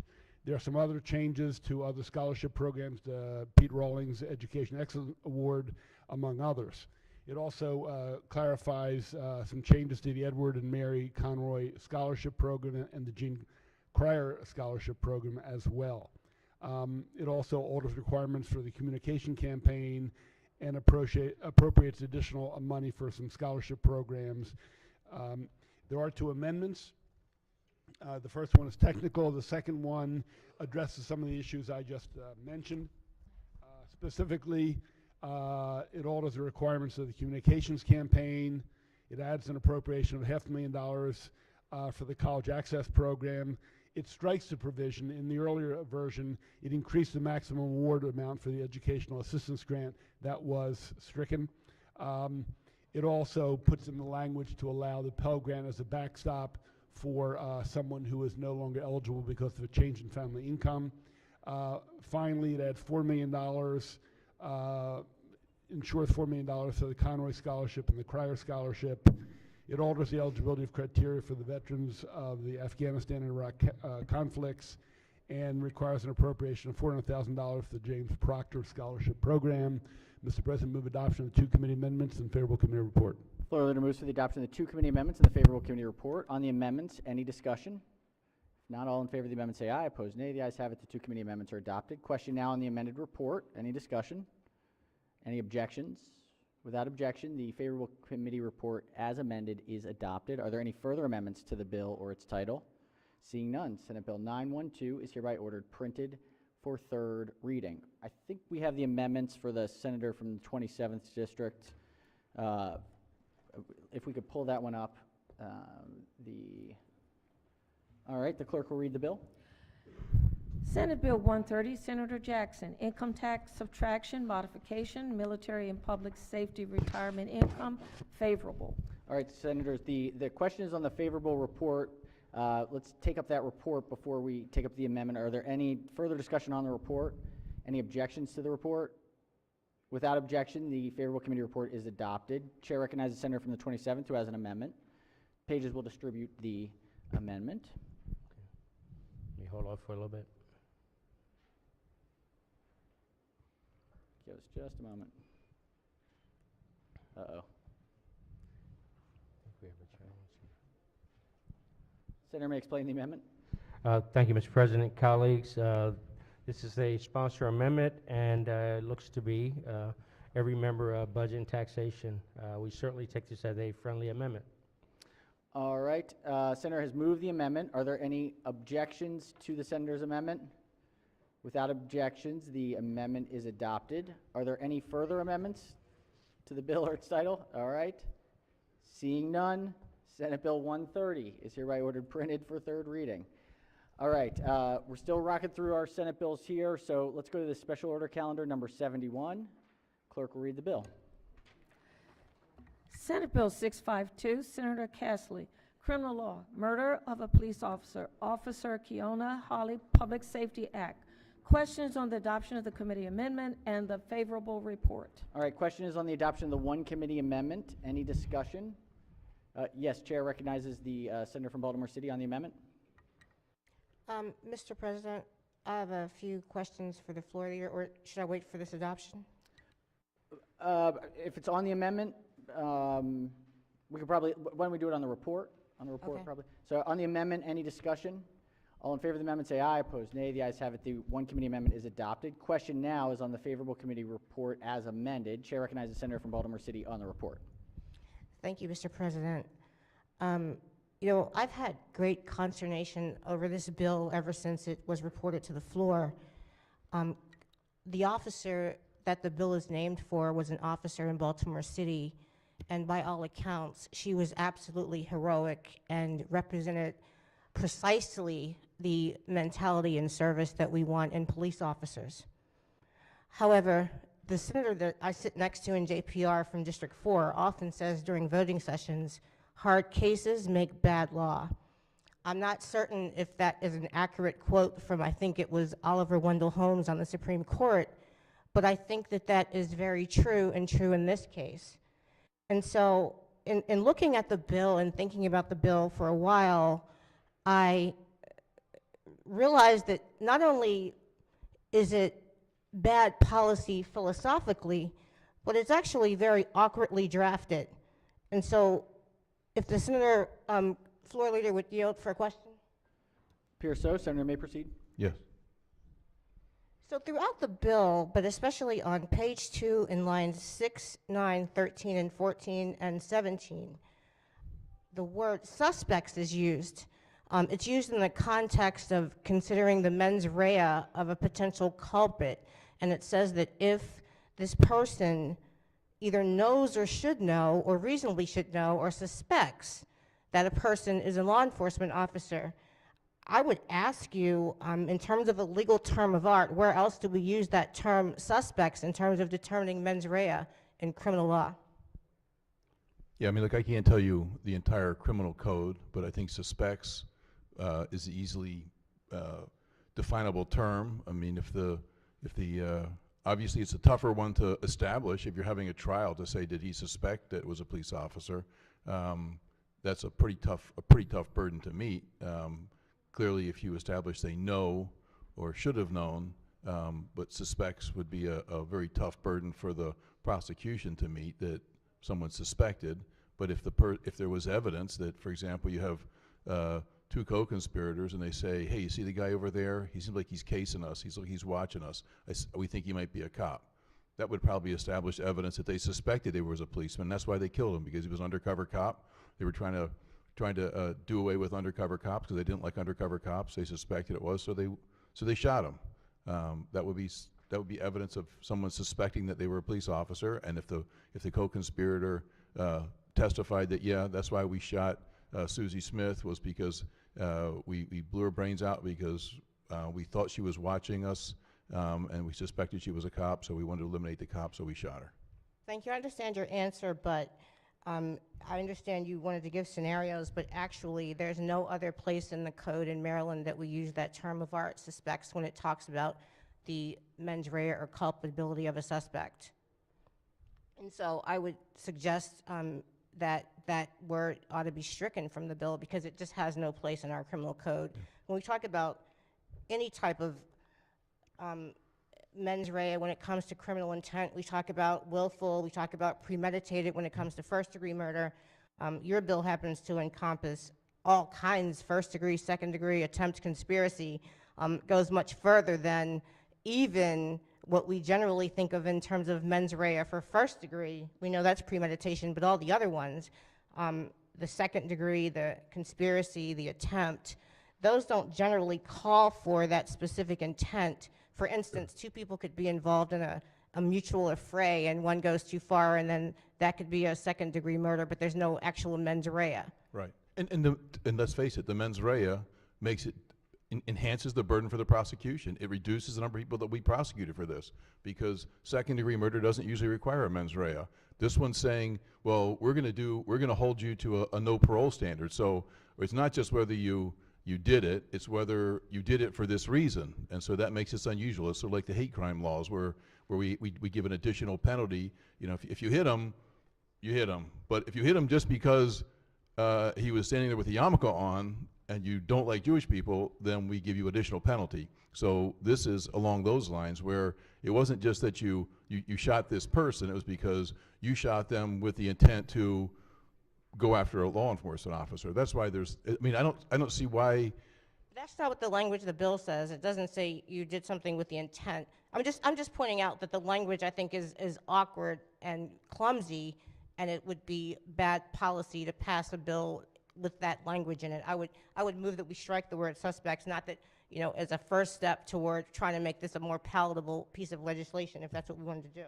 I mean, do you have an amendment? Are you going to propose an amendment to that effect? So I do, however, I do have an amendment that would strike the word suspects throughout the bill, but, you know, even beyond that, what this bill does is it creates a standalone new offenses, and it also fosters the concept of elite citizenry for law enforcement based on profession. You know, any murder is heinous no matter who the victim. But I don't think the right policy for Maryland is to create standalone offenses for a person based on their profession.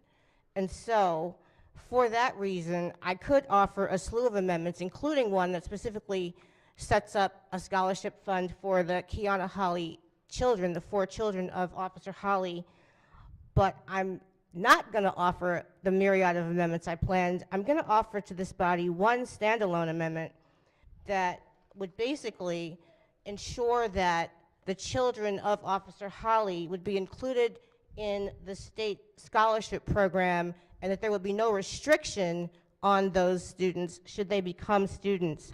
Whether they go to a 2-year or 4-year institution, whether they go to an in-state or out-of-state school. And members of the body, the reason that this is, I think, an appropriate amendment is because— Senator, can we just, we got to take up the report first before we take on the amendment. If we just hold on the amendment for just a moment so that we can do the report, Sure. so we can get in front of people. So I'm going to respond to the— Well, I just want to make sure the senator still has the floor on the report. Are there any additional comments on the report?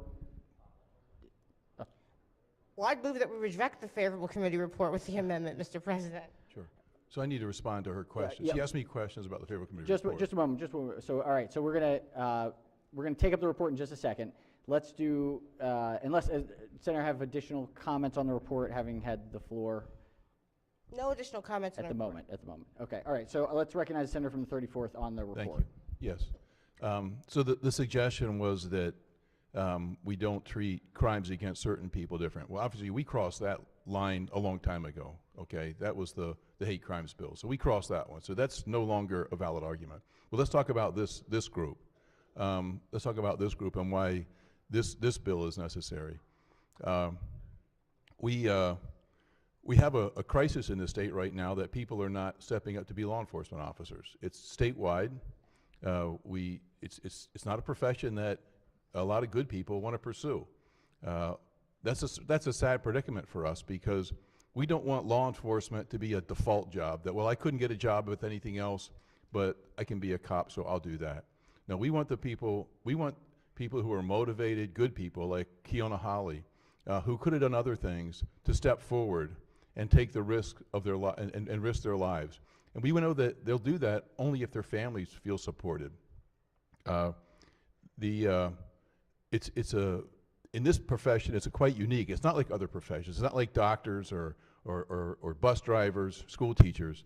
This is a profession where we ask very bright and capable people to go out in the middle of the night, like Officer Kiana Holly, and to sit in darkened places by themselves with big markings on them that say, "I am a cop," and be there all alone in places that none of us, if you were paying attention, would voluntarily go and sit at night. That would be, quite frankly, foolhardy for you to do that. But nevertheless, in the interest of preserving our society, protecting us, allowing our senior citizens to walk about, enabling our children to come and go from school, enabling industry and commerce to flourish, we ask these brave people to step forward and to, at great risk, personal risk to themselves, and to defend us, to take the bullets for us. That's unique. That's a unique position in our entire system, and it should be not surprising to us, with the 2 state policemen standing here in the front of the building, that we rely heavily upon that for the very survival of our society. That every aspect, our government, you find the state policemen in our courts, in our upstairs guarding the governor, here in this body protecting us, but that's not good enough. We need police officers out in those darkened streets, not in these lightened buildings. Where we really need them is out in the darkened streets throughout our communities, protecting us, ensuring our safety. And it's important that, I mean, look, the best people aren't going to stand up if their families aren't behind them. They're not going to do it. And we need to send a strong message, and that's what this bill does. It sends a strong message that this state stands behind you, stands behind your loved ones, it stands behind their families, and says it's absolutely intolerable. The conduct this bill prohibits is absolutely intolerable in a humane society, in a just society, in a society that wants to flourish as ours does. And obviously, there's concern out there right now that maybe we don't stand behind our law enforcement officers. This is the same message. You know, if you go, we have federal, the feds come in now, they're in there in all of our jurisdictions prosecuting certain crimes. Not all the crimes, but certain crimes. And the reason they're feared isn't because the federal officers are better than all your officers. The reason that they're feared is because the perpetrators know that if the feds get a hold of you, you will get exactly what this bill does at the state level. Exactly the same thing, no parole. If they get you and you get 10 years, you're doing 10 years, 30 years, 30 years, 50 years, 50 years. That's all this bill does. That's all this bill does. It treats you like you're in the federal system. And we know that works because that's why we see jurisdictions doing partnerships with the feds to get them in. It isn't because the police officers, the investigators in your jurisdictions aren't every bit as capable of solving crimes as are the FBI agents that will come in, or that our state prosecutors and county prosecutors aren't any better, more capable than the people in the U.S. Attorney's Office. The reason they're in is because we want certain crimes to be held with no parole, because they're really serious, because they're screwing up our society, because they're killing people, they're ruining every aspect of our democratic society. And that's all this does. It says this is really serious, and we got to apply this across the board, because we need to be protected, because we have a murder rate that's going out of control. We have a violent crime rate that's going out of control, and this is essential. And good people, we cannot expect good people to stand in front of us if we will not stand behind them. And that's all this bill does. It stands behind them. It's important. It's important that they know that these ladies and gentlemen that put on the badge, that they know that this body stands 100% behind them. And that's why I think this is an important bill, and I think the committee did exactly the right thing.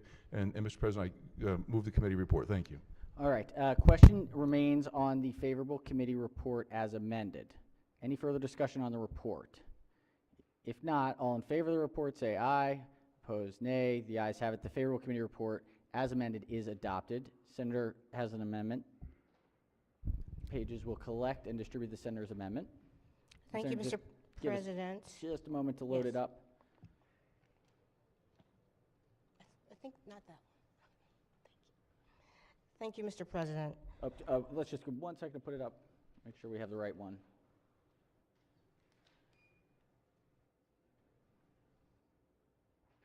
All right. Senator may explain the amendment. Thank you, Mr. President. As I was in the course of explaining before, the tragedy of Officer Holly certainly struck all of us that know the story. And we have, I think, a responsibility to do all we can for her surviving family. Officer Holly is a mother of 4 children. She is a sister. She is a daughter. She is a wife. And her 4 children, I think it would be prudent of this body to ensure that those children, if they so wish to pursue higher education, we have it within our power to ensure that they are able to partake of it fully and do so by way of state scholarship. And so this bill would simply allow those children of Kiana Holly, Officer Holly, to be able to avail themselves of the state scholarship program, whether they go in-state or out of state, and whether or not they go to a 2-year or a 4-year college, and it would take care of that education. And so I think it's a very prudent thing to do. I do think that this is standing by officers and their families, and Officer Holly in particular in this case. We are representatives of all of Maryland, and the truth is that as heinous as all murder is, and as upsetting and troubling as the killing of Officer Holly is, we have to endure the painful killing and homicide of so many of our constituents. In 2019, there were 543 murders in Maryland of our constituents all across the state. There were no killings of police officers in duty that year. The number of our people that we represent that are killed far outweighs the small number of officers, as horrible as it is. And so I think we do the prudent thing by taking care of this family, but not passing bad, overreaching law that robs the judiciary of discretion after considering a totality of all of the circumstances in a case. We already allow judicial discretion. There is judicial discretion to sentence to life without parole. State's attorneys simply have to file a notice of life without parole, and the court is free to do so after hearing the case and considering all the circumstances. And so for those reasons, members of the body, I'd ask that you would accept this amendment as a friendly amendment and vote to pass this in lieu of the bill. Thank you. All right, senators, move the amendment. Let's hear from the floor leader on the amendment. Thank you, my colleague. Just to be clear, this amendment would strike the entire bill and substitute in a scholarship program for the Holly family. Colleagues, I would urge that you vote against the amendment. As nice as it is to provide the educational benefits to folks, this is not at all what we discussed with the Holly family, and I would just urge the body to reject the amendment. Thank you. All right, on the amendment, any further discussion? Chair recognizes the senator from the 33rd District on the amendment. Thank you very much, Mr. President. To the senator offering the amendment, well done. I'll be willing to stand with you next year with a freestanding bill doing this. Thank you for the suggestion. Thank you, Mr. President. All right, on the amendment, Chair recognizes the senator from the 29th District on the amendment. Thank you. If I could ask the maker of the amendment a question. Senator may proceed. So I appreciate the thought for these children, but I'm curious if you could explain to me the difference in your amendment and the legislation that this body and we all passed in 2020 to already give those children the 2 or 4 year scholarship.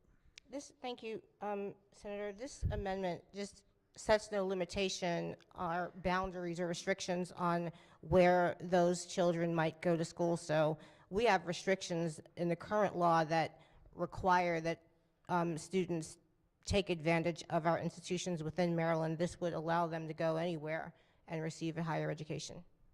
So, but the scholarship that you're mentioning that we have in Maryland, that's for the situation of any officer that loses their life in the line of duty, and that also applies to all of our the people that are involved in military service. Any Marylander whose parents lose their life in the line of duty, any of our hometown heroes, whether they're here or they're heroes fighting in the war, they all get a scholarship. Isn't that correct? They can, yes. Okay, thank you. All right, on the amendment, any further discussion? If not, all in favor of the amendment say aye. Opposed, no. Chair's in doubt. Clerk will call the roll. Mr. President. Has everyone recorded their vote? Anyone wish to change their vote, explain their vote? If not, I want to explain. Senator from District 4 has 2 minutes to explain his vote. Yeah, just explain the vote. So this amendment wipes away, right now it says that if you do a premeditated murder on a police officer, the bill says that it is a non-parolable offense. So when you're voting for this amendment, you're voting to strike that and saying if you go out and you premeditated and murder a police officer, that it's parolable. So I just want to make that point. So this basically strikes the bill, strikes the product that Judicial Proceedings did, and it used to be under the law that if you killed a police officer, it's death penalty eligible. And with this, we're getting rid of it, and we're going to say that if you go out and premeditated kill a police officer, you get parole. Thank you. All right, Chair recognizes the Minority Whip has 2 minutes to explain his vote. I just can't stress this enough. This bill was about making a strong statement in the face of a premeditated, heinous murder of a woman who gave up a secure and great career as a nurse to become a police officer because she wanted to help the city that she loved. She was exactly the kind of person that we want in law enforcement, particularly in a troubled situation, which Baltimore has had. Senator from District 34 is attempting to honor that sacrifice. She was targeted because she was a police officer and murdered in a heinous fashion. And we're going to strike the bill to take out the punishment? It's wrong. We should keep the amendments as they are. Should vote to reject this. We should vote to reject this amendment. Chair recognizes the senator from District 10 has 2 minutes to explain her vote. Yes. What we are doing is to say there are laws on the book already as to what should happen under the scenario that is being described, and also that to pass this is to take away the discretion of all future courts to look at all of the relevant variables that apply. Not every murder is the same, no matter who the victim is.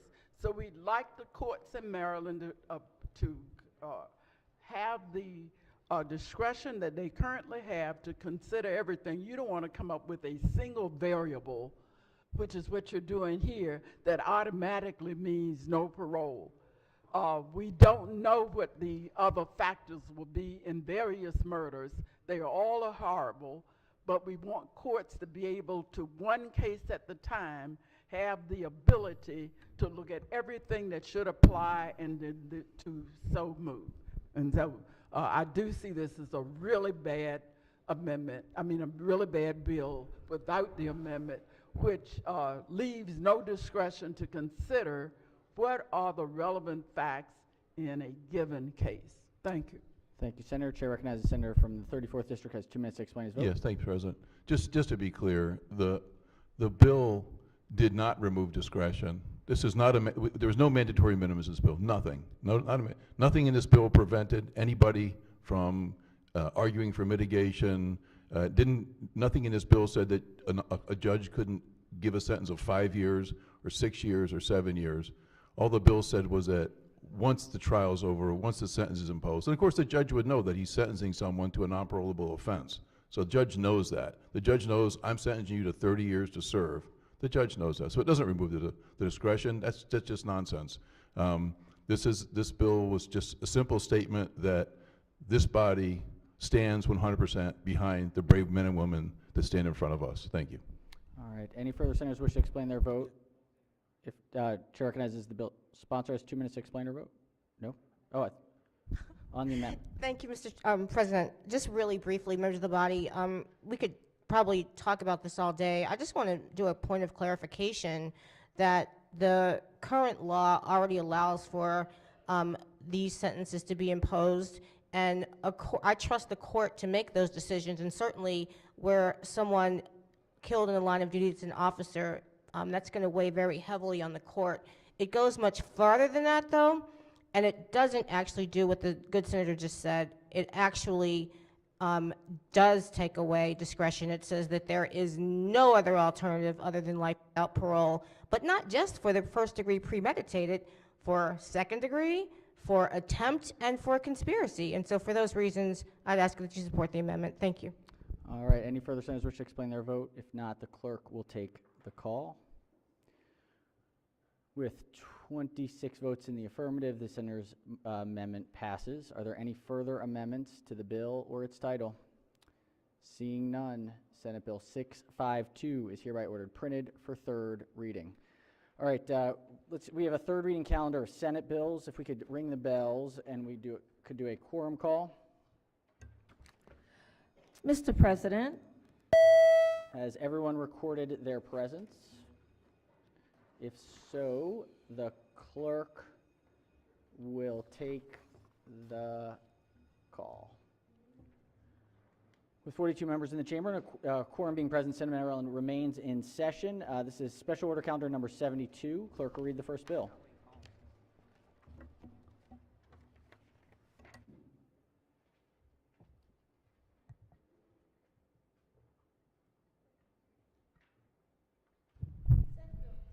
Senate Bill 975, Senator Jennings, property tax exemption, disabled veteran active duty, and surviving spouse application process. Bill is on third reading for final passage. All right, Senate Bill 975 is on third reading for final passage. Chair recognizes Chair of the committee. Thank you, Mr. President. If I could move the special order of this bill at the appropriate time on Thursday. Appropriate time on Thursday. Any objections to special order? Without objection, so ordered. All right, let's go to calendar 68. Clerk will read the first bill. Senate Bill 316, Senator Elfreth, sales and use tax, diapers, and baby products exemption. Senate Bill 316 is on third reader for final passage. Any discussion? If not, clerk will call the roll. Mr. President, Has everyone recorded their vote? Anyone wish to change their vote, explain their vote? If not, the clerk will take the call. With 42 votes in the affirmative, Senate Bill 316, having received a constitutional majority, is declared passed. Clerk will read the next bill. Senate Bill 405, the President, Retirement Tax Elimination Act of 2022. Senate Bill 405 is on third reader for final passage. Any discussion? If not, clerk will call the roll. Mr. President, Has everyone recorded their vote? Anyone wish to change their vote, explain their vote? If not, the clerk will take the call. With 42 votes in the affirmative, Senate Bill 405, having received a constitutional majority, is declared passed. Clerk will read the next bill. Senate Bill 488, Senator Griffith, sales and use tax, medical devices and products exemptions. Senate Bill 488 is on third reader for final passage. Any discussion? If not, clerk will call the roll. Mr. President, Has everyone recorded their vote? Anyone wish to change their vote, explain their vote? If not, the clerk will take the call. With 41 votes in the affirmative, Senate Bill 488, having received a constitutional majority, is declared passed. Clerk will read the next bill. Senate Bill 571 is Senator Klossmeyer, sales and use tax, oral hygiene products exemption. Senate Bill 571 is on third reader for final passage. Any discussion? If not, clerk will call the roll. Mr. President, Has everyone recorded their vote? Anyone wish to change their vote, explain their vote? If not, the clerk will take the call. With 42 votes in the affirmative, Senate Bill 571, having received a constitutional majority, is declared passed. Clerk will read the next bill. Senate Bill 598, Senator Gazzoni, income tax, work opportunity tax credit. Senate Bill 598 is on third reader for final passage. Any discussion? If not, clerk will call the roll. Mr. President, Has everyone recorded their vote? Anyone wish to change their vote, explain their vote? If not, the clerk will take the call.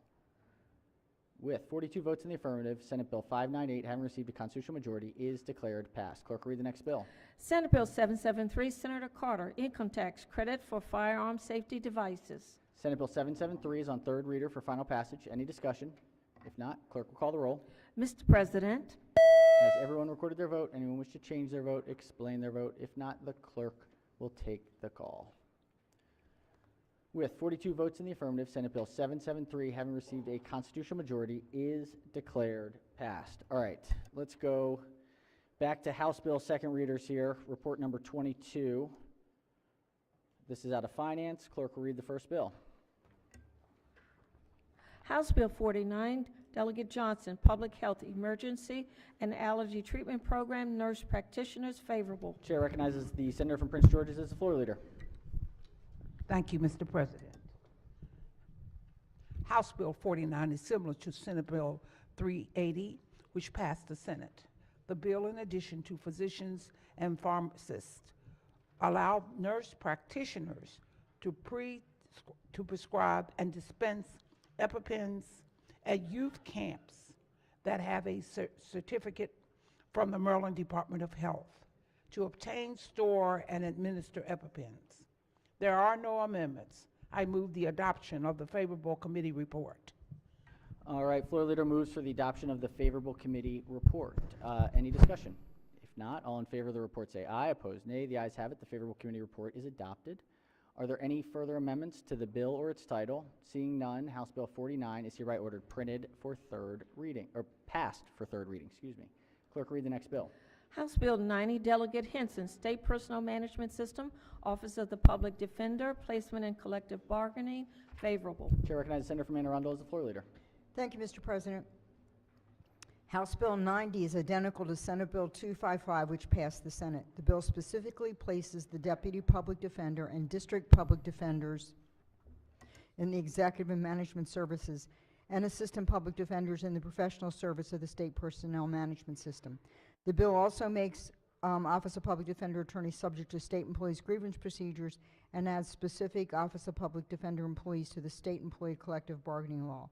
There are no amendments. I move the adoption of the favorable committee report. Floor leader moves for the adoption of the favorable committee report. Any discussion? Any objections? Without objection, the favorable committee report is adopted. Are there any amendments to the bill or its title? Seeing none, House Bill 90 is ordered passed for third reading. Clerk will read the next bill.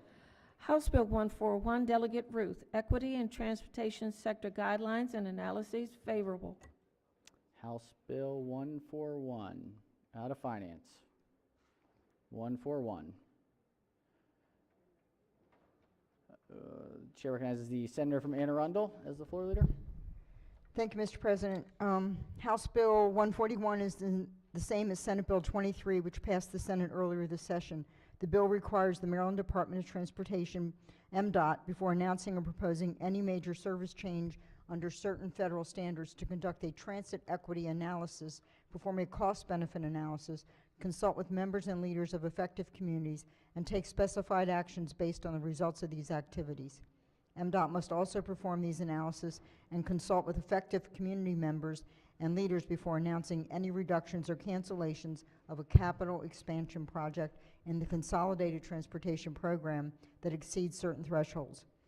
The bill also expands existing transportation plans, reports, and committees to include transportation equity issues. There are no amendments. I move the adoption of the favorable committee report. Floor leader moves for the adoption of the favorable committee report. Any discussion? Any objections? Without objection, the favorable committee report is adopted. Are there any amendments to the bill or its title? Seeing none, House Bill 141 is hereby ordered passed for third reading. Clerk will read the next bill. House Bill 166, Delegate Sample Hughes, Alzheimer's Disease and Dementia Council and Coordination of Services. Dementia Services Act of 2022, favorable. Chair recognizes the chair of the committee as the floor leader. Thank you. House Bill 166 is similar to the Senate Bill 27, which passed the Senate. The bill establishes the Director of Dementia Services Coordination position in the Health Department and specifies the duties of the director. The terms of the Virginia I. Jones Alzheimer's Disease and Related Disorders Council members are altered, and various reports in the state plan regarding dementias in Maryland are required and modified. The termination date of the council is also repealed. There are no amendments. I move the adoption of the favorable committee report. Floor leader moves for the adoption of the favorable committee report. Any discussion? Any objections?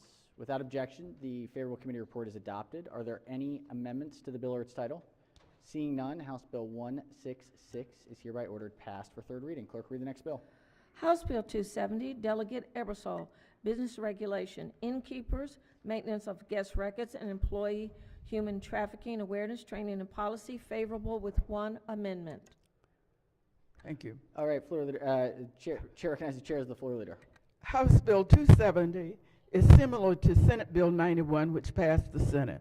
The bill requires the Governor's Office of Crime Prevention, Youth, and Victim Services and the Maryland Department of Labor to approve education training programs for the accurate identification and reporting of suspected human trafficking.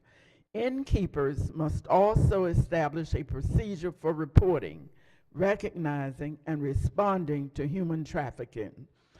The amendment conforms House Bill 270 to Senate Bill 91. I move the amendment and the adoption of the favorable committee report. Floor leader moves for the adoption of the one committee amendment and the favorable committee report. On the amendment, any discussion? Any objections? Without objection, the one committee amendment is adopted. On the amended report, any discussion? Any objections? Without objection, the favorable report as amended is adopted. Are there any further amendments to the bill or its title? Seeing none, House Bill 270 is hereby ordered passed for third reading. Clerk, read the next bill. House Bill 510, Delegate Pendergrass, Healthcare Facilities, Health Services Cost Review Commission, User Fee Assessment, favorable. Chair recognizes the chair of the committee as the floor leader. Thank you. House Bill 510 is identical to Senate Bill 917, which passed the Senate. The bill alters the methodology for determining the user fees the Health Services Cost Review Commission may assess on hospitals and related institutions to fund its operations. There are no amendments. I move the adoption of the favorable committee report. Floor leader moves for the adoption of the favorable committee report. Any discussion? Any objections? Without objection, the favorable committee report is adopted. Are there any amendments to the bill or its title? Seeing none, House Bill 510 is hereby ordered passed for third reading. Clerk, read the next bill. House Bill 778, Delegate Solomon, Transportation Investment Program, MARC Rail Service, Maryland Regional Rail Transformation Act, favorable. Chair recognizes the senator from Anne Arundel as the floor leader. Thank you, Mr. President. House Bill 778 is identical to Senate Bill 514, which passed the Senate earlier this session. The bill requires the Maryland Transit Administration to establish individual investment programs to advance the Maryland Area Regional Commuter, MARC, Cornerstone Plan, and other MARC improvements. The bill also requires MTA to advance specified rail property projects as part of the investment programs and conduct a MARC Cornerstone Plan implementation study. There was no opposition at the committee hearing. I move the adoption of the favorable committee report. Floor leader moves for the adoption of the favorable committee report. Any discussion? Any objections? Without objection, the favorable committee report is adopted. Are there any amendments to the bill or its title? Seeing none, House Bill 778 is hereby ordered passed for third reading. We've got a consent calendar out of finance. This is calendar number 3. Clerk will read the calendar. Finance report number 23, consent calendar number 3.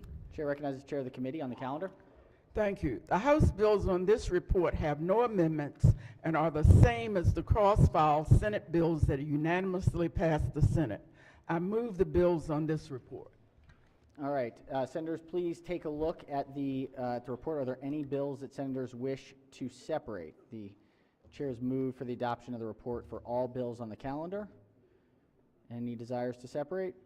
If not, on the chair recognizes the senator from the 34th district. Can we just separate 31 and 108, please? 31 and 108 will come off. Any other further separations? If not, let's take up the calendar but for House Bill 31 and House Bill 108. On the remainder, all in favor of the report say aye.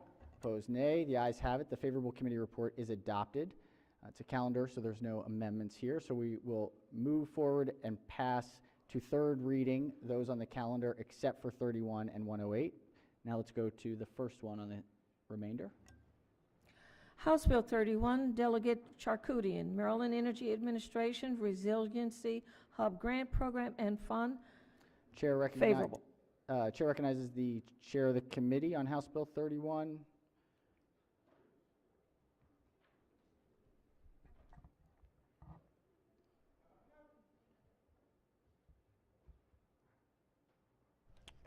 This bill establishes in statute a resiliency hub grant program in the Maryland Energy Administration, the MEA, to develop resiliency hubs and provide electricity to low and moderate income households during extended electric grid outages at no cost to the households. To provide grants under the program, the bill establishes the Resiliency Hub Grant Program Fund, which is funded in part by at least $500,000 annually from the Strategic Energy Investment Fund and by fines and penalties collected by the Public Service Commission. I move favorable on the bill. All right, floor leader moves for the adoption of the favorable committee report.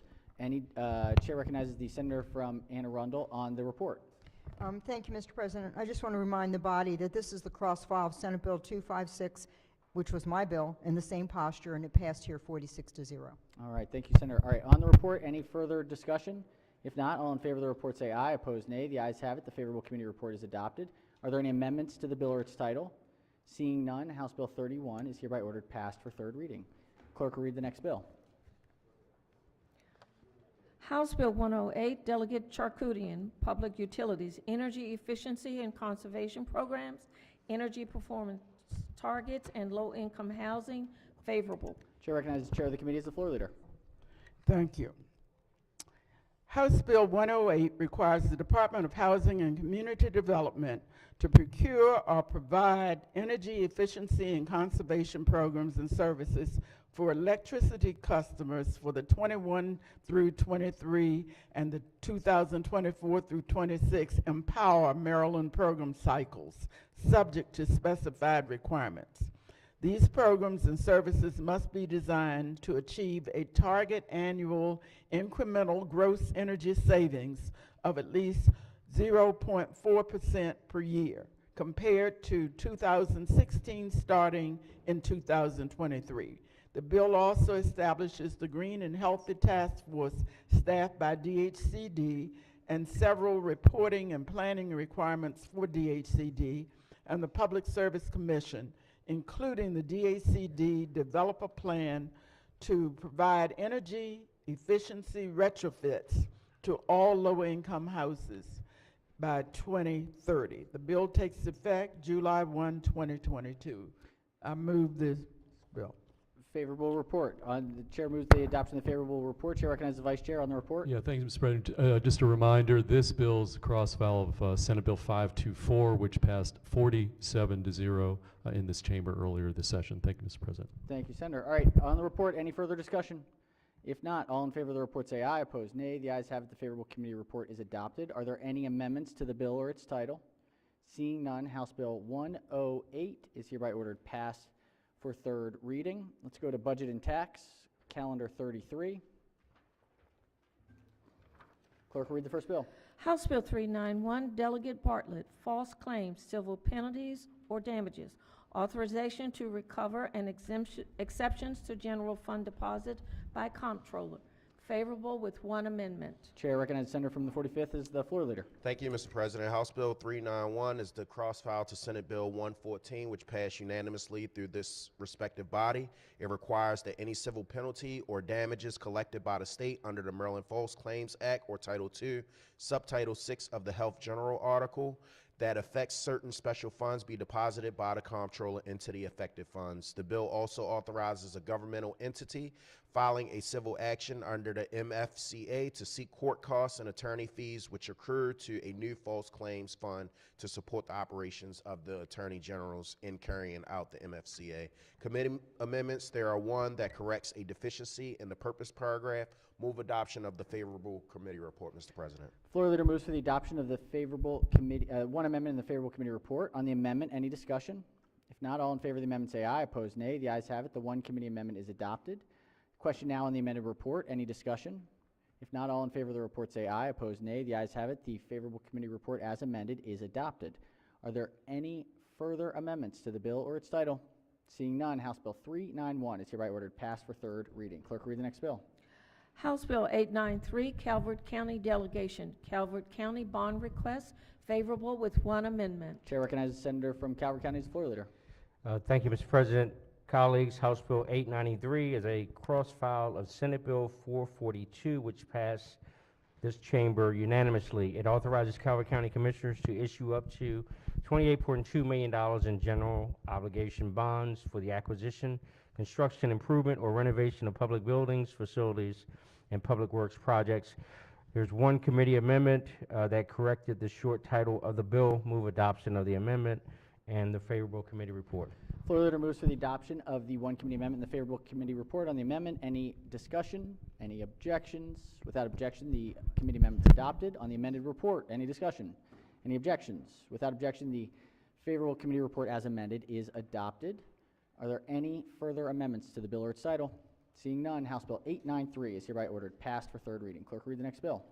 House Bill 1048, Delegate Henson, Commission on African American History and Culture, alterations, Senator Verda, Welcome Act, favorable. Chair recognizes the senator from the 45th as the floor leader. Thank you, Mr. President. House Bill 1048 is the same exact bill which was on third reader just a few calendars ago, Senate Bill 953.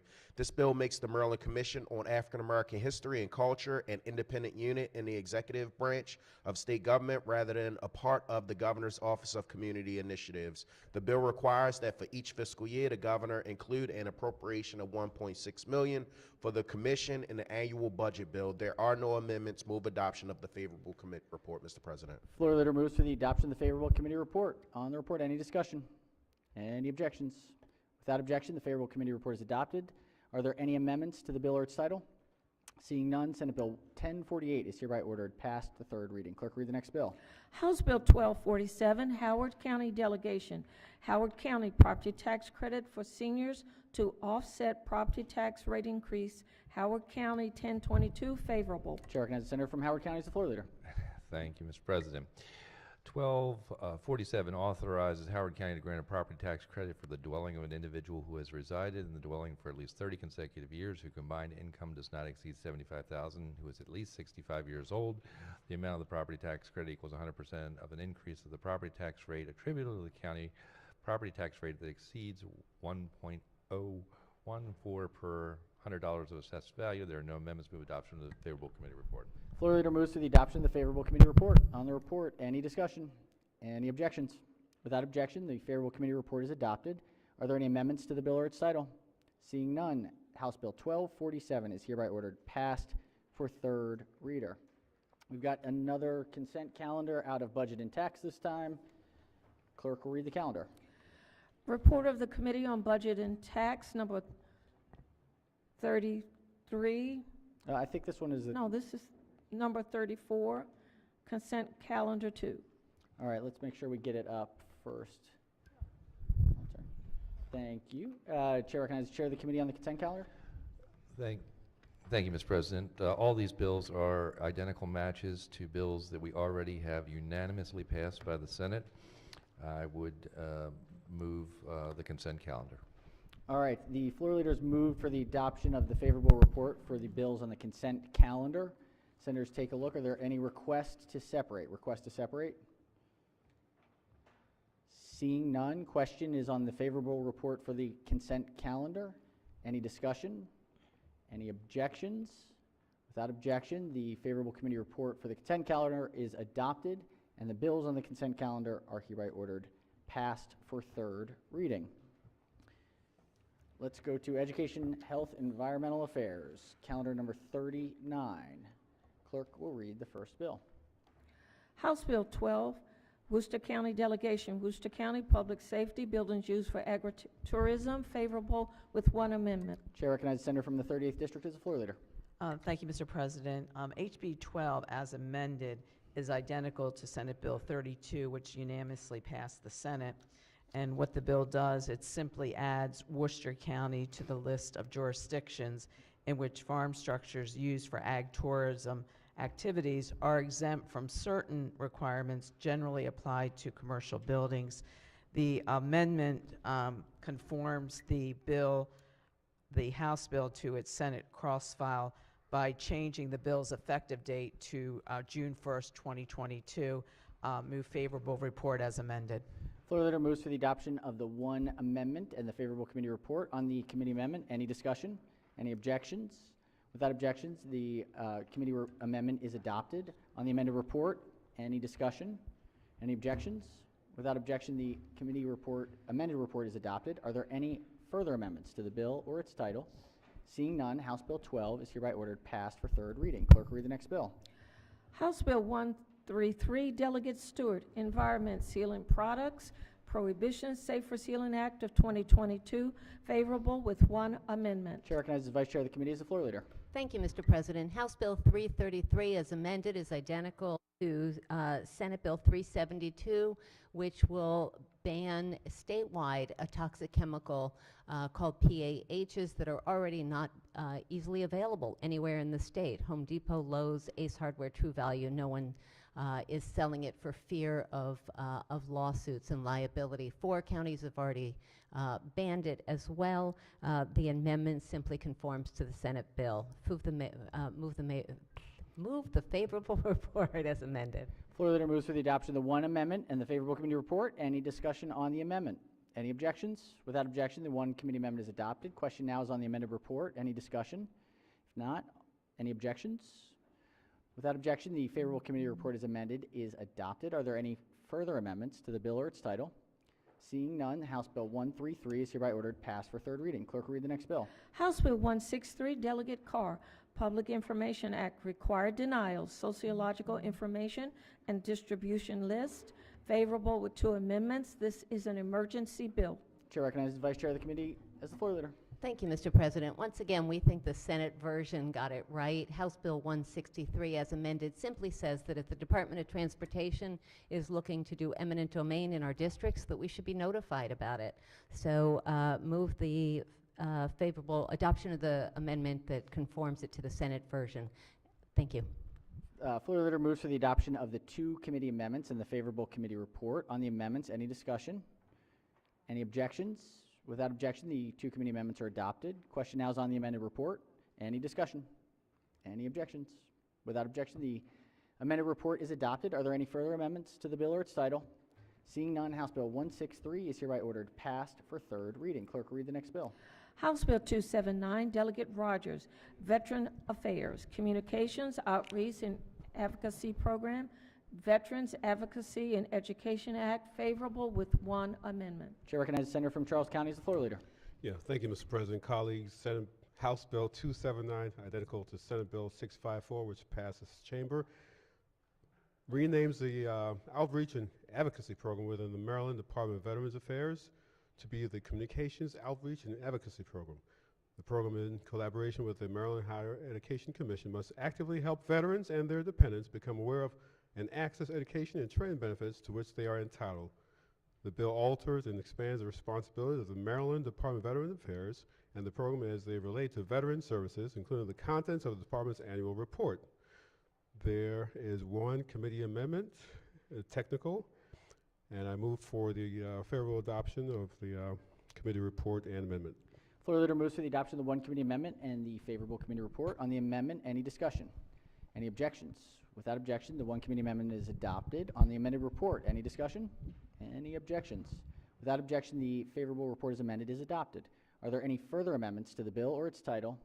Seeing none, House Bill 279 is hereby ordered passed for 3rd reading. Clerk, read the next bill. House Bill 592, Delegate Jacobs, Deer Management Permit, Hunting on State Land Leased by Permit Holder, authorization favorable. Chair recognizes the Senator from the 33rd as the floor leader. Thank you, Mr. President.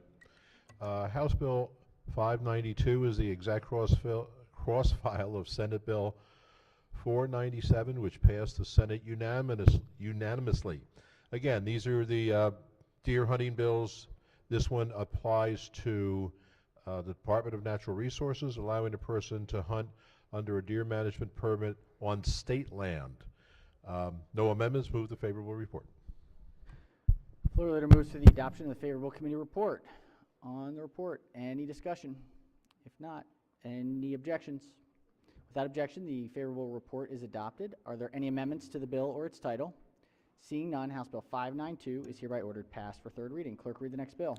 House Bill 734, Delegate Learman, Higher Education Student Financial Assistant, Alterations and Appropriation, Maryland Student Investment Act, favorable.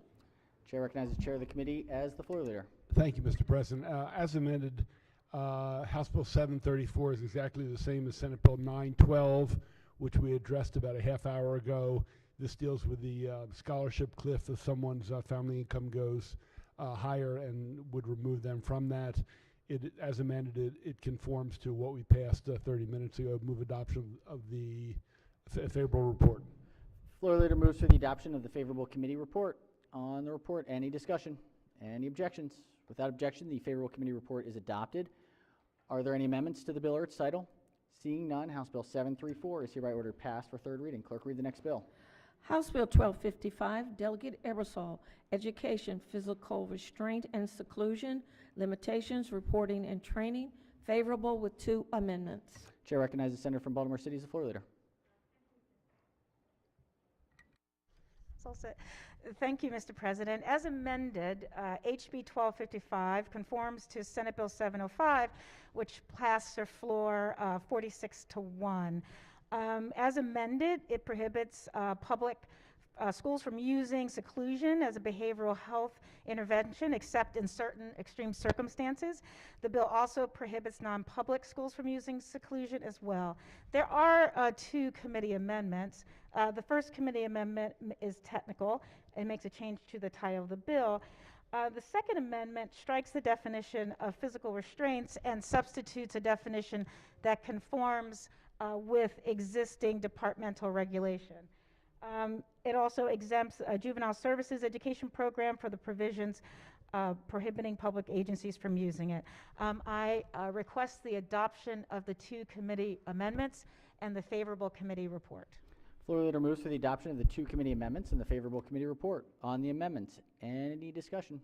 Any objections? Without objection, the two committee amendments are adopted. Question now on the amended report. Any discussion? Any objections? Without objection, the amended report is adopted. Are there any further amendments to the bill or its title?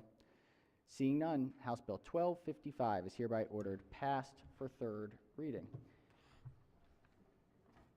Another one, Education, Health, Environmental Affairs, Calendar 40.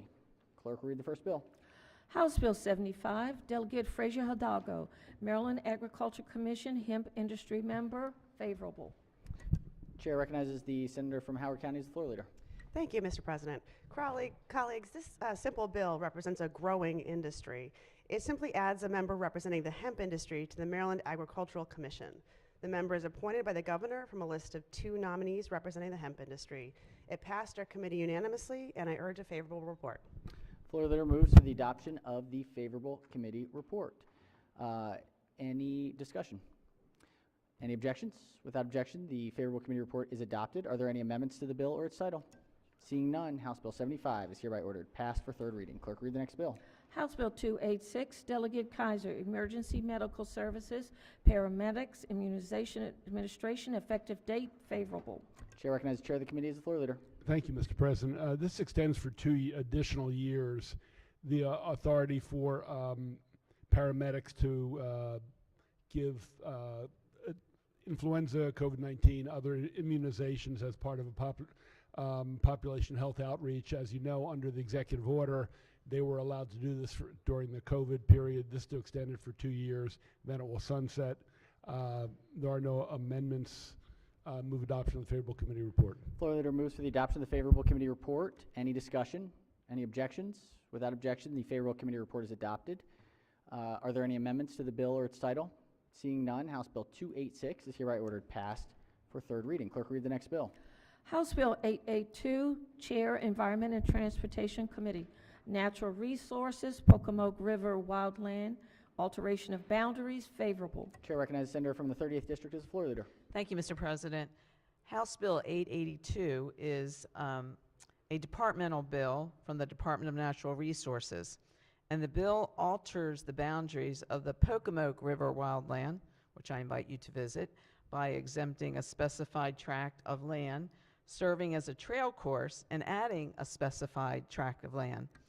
The bill indicates that the alterations increase the net size of the wildland by approximately 80 acres to a total of 3,109 acres. And this trail will go from Snow Hill to Pocomoke State Park in Pocomoke City. So there's ecological benefits as well as the public can enjoy this new trail in the future. There are no committee amendments, and I ask for a favorable report on HB 882.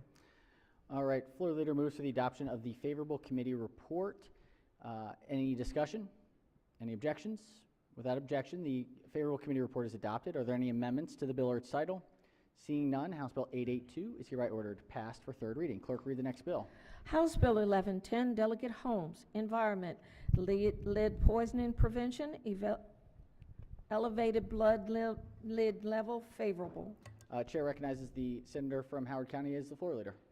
Thank you. House Bill 1100 alters the application and meaning of elevated blood level and the reference level, as those definitions apply to specified provisions of the law that initiate case management, notification, and lead risk reduction requirements under the state's lead poisoning prevention laws. The bill also requires the Department of Environment, in consultation with the Department of Health and local health departments and other relevant stakeholders, to study and evaluate the most effective means of incorporating the CDC blood level reference into the state's lead poisoning prevention programs as specified. There are no committee amendments. Move the option of the favorable committee report. All right, floor leader moves for the adoption of the favorable committee report. Any discussion? Any objections? Without objection, the favorable committee report is adopted. Are there any amendments to the bill or its title? Seeing none, House Bill 110 is hereby ordered passed for third reading. All right, we have third reading calendars left. Let's ring the, or actually let's do a quick quorum call. Mr. President, Has everyone recorded their presence? If so, the clerk, are we waiting on someone? Well, it's all right. Clerk will take the call. With 41 members in the chamber and a quorum being present, Senate of Maryland remains in session. Let's pull up calendar number 3, Senate third reading calendar 3. Clerk will read the first bill. House Bill 2, Delegate Lukey, Income Tax Work Opportunity Tax Credit. Chair recognizes the chair of the committee. Thank you, Mr. President. Can I move to special order this calendar to the appropriate time tomorrow? Senators move to special order the calendar to the appropriate time tomorrow. Are there any objections? Without objection, so ordered. The bills on calendar 3 will be special ordered to the appropriate time tomorrow. All right, we've got a layover calendar, bill on third reader. This is calendar number 48. Clerk will read the bill. House Bill 937, Delegate Kelly, Abortion Care Access Act. Question is on the adoption of the committee amendments offered from the floor by Senator Hershey. All right, question before the body are the amendments offered by the senator from the 36th district. Does the maker of the amendments want to give us a refresher of those amendments? Yep. Thank you very much, Mr. President. Last night offered an amendment that would require any facility in which abortions are performed must go through the Maryland Healthcare Administration or Maryland Healthcare Commission's Certificate of Need process. And for the body, just to refresh what the CON program is, the Maryland Certificate of Need program is intended to ensure that new healthcare facilities and services are developed in Maryland only as needed, and that they are the most cost-effective approach to meeting identified needs, of high quality, geographically and financially accessible, financially viable, and will not have a significant negative impact on the cost, quality, viability of other healthcare facilities and services. So in this piece of legislation, we talked a lot about who can provide these abortion services. We have expanded who can provide that to less qualified professionals by going from licensed professionals to qualified providers. We've talked about Medicaid and the payment for these services. We've also talked about insurance and co-payments of these services, but we've never once talked about the facilities in which these services are provided. So again, this amendment will put a facility in which abortions are performed in the same category as other healthcare facilities, such as hospitals, limited service hospitals, related institutions, ambulatory surgical facilities, rehabilitation for services, home health agencies, and hospices. So, Mr. President, I ask that we move the amendment. Senator moves the amendment. Let's hear from the Vice Chair on the amendment. Thank you, Mr. President. Just a reminder, we did pass the Senate version of the bill, third reader, without this amendment. But that aside, and I want to thank my good friend from the Finance Committee for providing this amendment yesterday.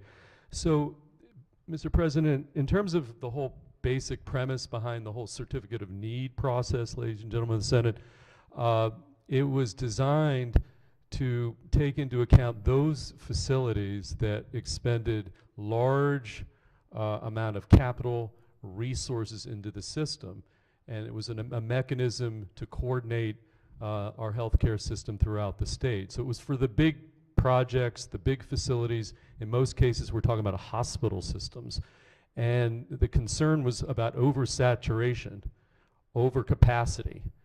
Here, it's the opposite. We've had testimony, argument about how 2/3 of our counties have not a single provider.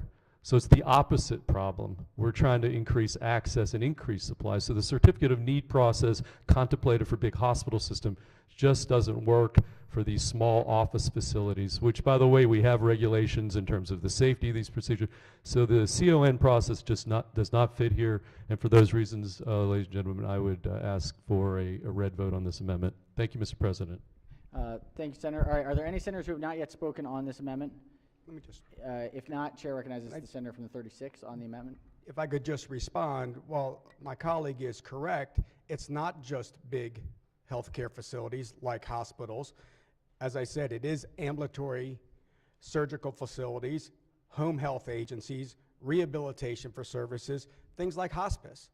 And so to say that this is the exact opposite problem of what we're having, you know, I represent the only 2 counties in this state that don't have a hospital. And in order for me to get a hospital in either one of those counties, we would have to go through a CON process. And we have not been able to be successful in doing so. In order for Dorchester General Hospital to have downsized to a freestanding medical facility, it had to go through a CON process. So this is the regulatory body that we've put in place to manage healthcare facilities and what's necessary and what's needed throughout the state. We haven't heard, other than anecdotal evidence, that we need more abortion facilities in the state of Maryland. We should be letting those that we have put in place to regulate these types of facilities take that evaluation. If they're necessary, then that's fine. You put them in place. If they're not necessary, or if they're not cost effective, then you don't put them in place. But somebody has to take a look at this, other than just this coordinating organization that we are tasked to doing all of this work.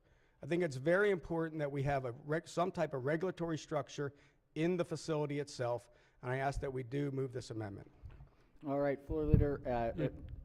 Yes. President, just very quickly response. So physicians don't need to get certificates of needs.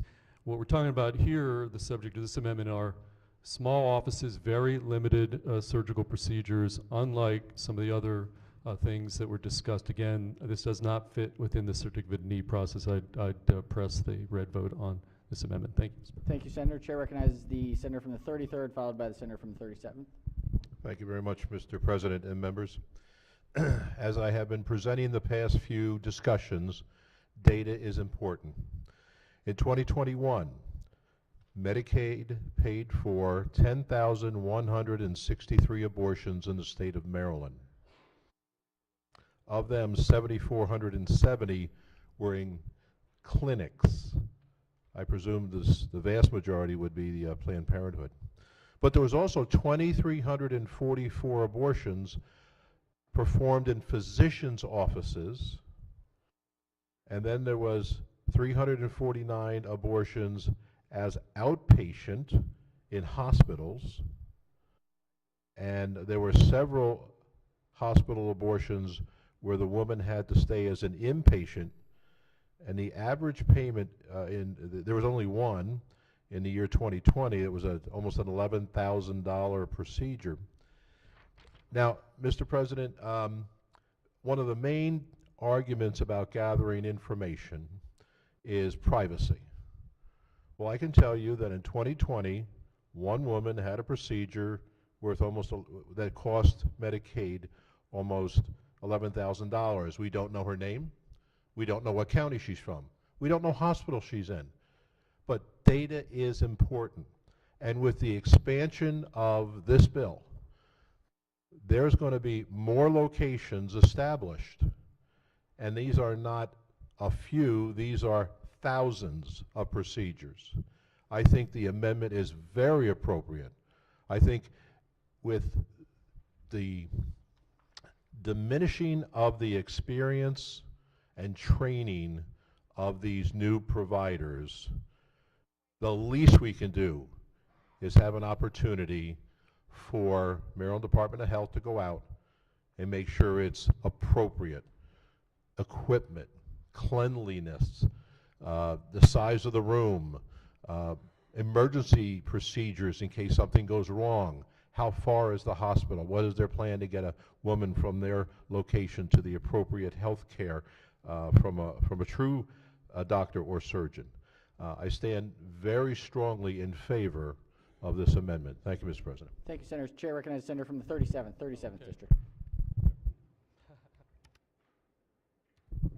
Thank you very much. I rise to support this amendment as well. And the CON process was actually for equipment. It actually had to do with who was going to have an MRI, an imaging machine, and how much did they cost, and how much did that drive up the cost of care. I would suggest that CONs for hospice and home care had to do with adequacy of staffing. And I think that's what's really important here. If you go back and look at why aren't there adequate OBGYN practitioners, physicians out in our areas? Well, because of the high cost of malpractice insurance. And that's driven so many, as I stated earlier on the Senate bill, that has to do with the cost of the malpractice insurance. So I would say that a C1 process would be very much appropriate to make sure that there's adequate distribution, that there is high quality of care, and there is the kind of access that you're looking for in this bill, but we want to make sure safety is maintained as well. So I support this amendment.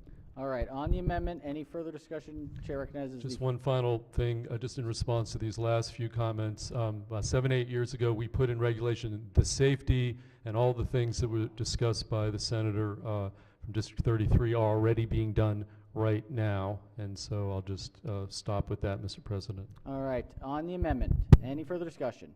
If not, all in favor of the amendment say aye. Opposed? Senator requests a roll call vote. Clerk will call the roll. Mr. President, Has everyone recorded their vote and wish to change their vote, explain their vote? If not, the clerk will take the call. With 29 votes in the negative, the senator's amendment fails. All right, House Bill 937 is on third reader for final passage. Chair recognizes the senator from the 38th. What purpose does the senator rise? For an amendment, Mr. President. Senator has an amendment. The clerk will collect the amendment. Pages, please be prepared to distribute the amendment.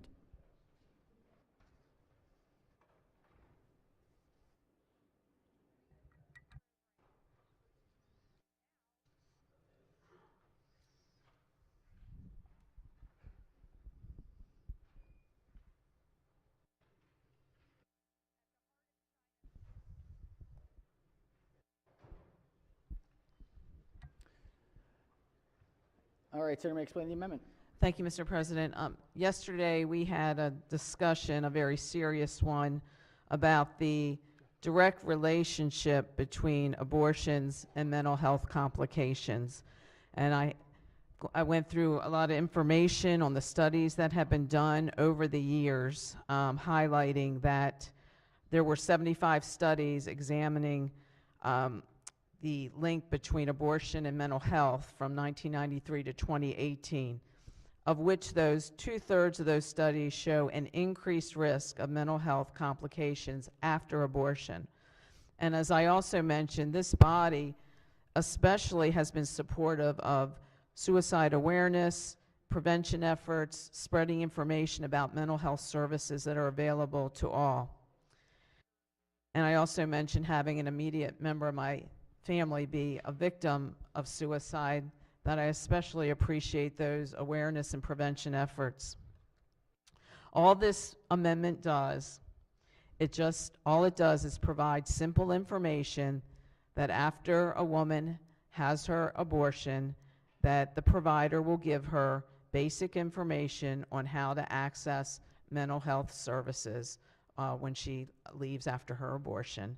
That's all this does. It's something that we've done on numerous other issues, and it's simple to provide that information, which in some cases can be the difference between life and death, and I would hope that it would be accepted as a friendly amendment. All right, on the amendment, Chair recognizes the Vice Chair on the amendment. Yes, Mr. President, and I want to thank the Senator for sharing this amendment as well. First of all, I'm not familiar with all the studies that the Senator was referring to. What I would refer the body to is you know, it's been mentioned previously, we have a United States Supreme Court case right now pending, in the Dobbs case. And I'm going to read directly from the amicus brief submitted by the American College of Obstetricians and Gynecologists, the American Medical Association, American Academy of Family Physicians, and about 30 other medical groups. And I'm reading specifically from page 10 of the amicus brief submitted to the United States Supreme Court, and they don't agree with the representations made about study. Let me, if you don't mind, Mr. President, from that brief, there are no significant risks to mental health or psychological well-being resulting from abortion care. Recent long-term studies have actually found that women who obtained wanted abortions had similar or better mental health outcomes than those who were denied a wanted abortion, and that receiving an abortion did not increase the likelihood of developing symptoms associated with depression, anxiety, post-traumatic stress, or suicidal ideation compared to women who were forced to carry pregnancy to term. So, number one, the link between abortion and mental health does not seem to be supported by the studies by all these medical groups, and there's sites in the Supreme Court precedent. I think that's the first flaw in the amendment. And then beyond that, Mr. President, I think, you know, it fundamentally, we just look at the language very briefly here. You know, what we're envisioning here is that a healthcare practitioner will be consulting with that woman, giving her all the risks and options, including potentially this, based on the situation of that particular case. And that's part of what gets done. The idea of a brochure that you know, specifies particular options and things is sort of runs counter to the whole premise here of the kind of counseling that we're envisioning. So number one, no link between abortion and mental health as laid out in the Supreme Court brief. And then number two, by restricting with this brochure idea, you're limiting the information, the options that a health care practitioner would be explaining in detail to the woman. So for all those reasons, Mr. President, I would urge a red vote on this particular amendment. Thank you. All right, on the amendment, if there are any senators who have not yet spoken who wish to speak, Chair recognizes the senator from 33rd before coming back to the maker of the amendment. Thank you very much. If I can ask the Vice Chair a question about that brief that you just read from. Yes, sir. Senator may proceed. The last line, something caught my ear. Could you reread that last line, please? The last line of what I read? Yeah. Okay, the last line says, hold on. The last line, it would have to be the last sentence. The likelihood, and okay, receiving an abortion did not, I repeat, did not increase the likelihood of developing symptoms associated with depression, anxiety, post-traumatic stress, or suicidal ideation compared to women who were forced to carry a pregnancy to term, consistent with the prior sentence, which said the long-term studies actually had the opposite conclusion. So, thank you very much, Mr. Vice Chair. Mr. President, you know, as lawyers like to say, a plain reading of the language is important. If a woman is forced to have a pregnancy, I can guarantee you the numbers will be very stressful. The anxiety will be high. The suicide rates will be high as compared to women who have abortion. It would have been a better sentence if it was accurate that would say a woman having an abortion compared to a normal pregnancy is the same, and that's not what happened. What happened is the plain words were a forced pregnancy, and that changes the dynamics tremendously. And yeah, we're going to have a little discussion about studies, because I want to remind the chairwoman that I read from a peer-reviewed, published study last night. This is not stuff I'm making up. Actually, it's from New Zealand, Mr. President. And the interesting thing about New Zealand is every woman who presents herself for an abortion must go through mental health screening. Now, what this means, I'm sure, is that at that time, the discussion about the characteristics surrounding the pregnancy is discussed. And if a mental health practitioner deems that the woman is under too much pressure to make a reasonable decision, they probably would deny it. But in spite of the screening, these numbers are very high compared to women who carry to birth. And there's a second study I have in my hand from Finland. It covered 1,100,000 pregnancies. Women who choose abortion had a suicide rate 6 times higher than those who carry just regular pregnancy. Homicide rate 10 times higher. This was a 14-year study on all that included all causes of combined diseases. I have to tell you, Mr. President, the information is clear. And again, I think the amendment that we have on the floor asking to hand someone an informational packet, informational brochure, with a phone number, with a website, with whatever's on the brochure after the fact is just common sense. I strongly support the amendment. Thank you, Mr. President. And a roll call vote, please. Senator, as requested, a roll call vote. Chair recognizes the senator from District 10 on the amendment. We're not in New Zealand and some of these other places that you're talking about. We are making laws and regulations for the state of Maryland. And in Maryland, there is no such problem. In Maryland, it would be an invasion of people's privacy to be trying to find out what the mental health is of people who both carry to term and have a child and people who have an abortion. We live in the land of the free and the home of the brave. Literally, there is nothing about the bill that is before us that would require our creating new regulations or litigation or anything else to force people to have mental health screenings or information about mental health screenings. In fact, it's actually insulting. It would suggest that a person who needs health care does not know the health care needs that they present with. And even if they are post 21 years old and taking care of themselves and paying taxes, that we need to tell them when they need a mental health checkup or where they can find one. Literally, this is making up problems that don't exist. So the main thing that the bill is doing is not to add to abortions or to deny them. It is to help us to have available practitioners in Maryland for something that has been legal here since 1991, especially in light of what's going on elsewhere in the country, and people are losing access to this medical care when they need it.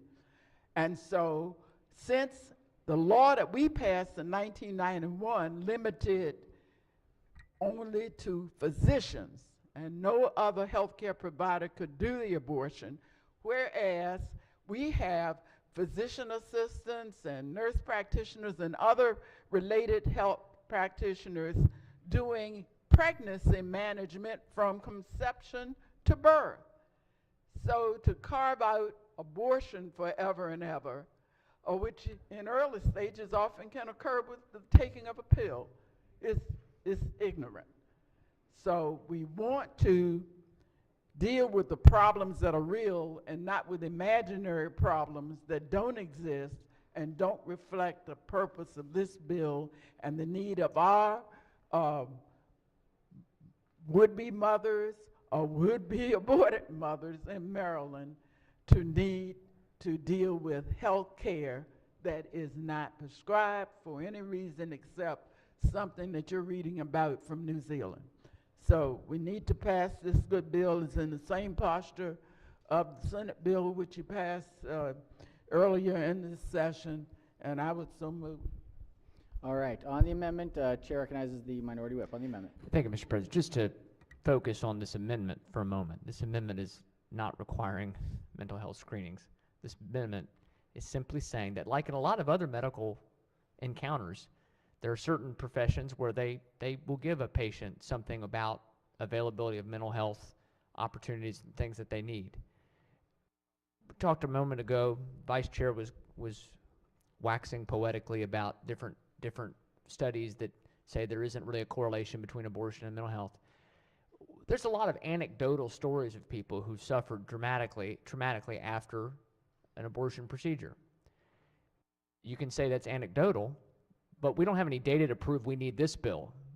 All the testimony on this bill has not involved any data that we have some access issue or that tons of people are getting turned away, or that we're hearing there's going to be all these people coming to our state from other states to get abortions, but there's no data behind it. It's mostly anecdotal stories. I'm not saying somebody's being dishonest, it's anecdotal. All we're saying with this amendment, my friend from the lower shore is saying, is just, hey, let's be sure we offer people, we're going to be having people now doing these kinds of procedures that weren't before, and they're not physicians. So the least we should do is just make sure we give information to people that they encounter.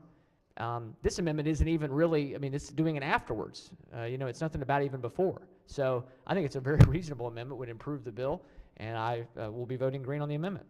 All right, on the amendment, I think we know the issues. Chair recognizes the maker of the amendment. Thank you, Mr. President. And I just wanted to say to my friends and colleagues that I do not think we should be so quick to dismiss a lot of research that has gone into this over the years. Dr. Priscilla Coleman has extensively studied the association between abortion and mental health. She examined all these studies from 93 to 2018.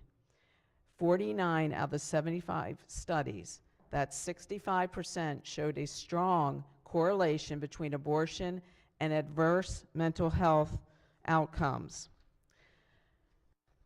In California,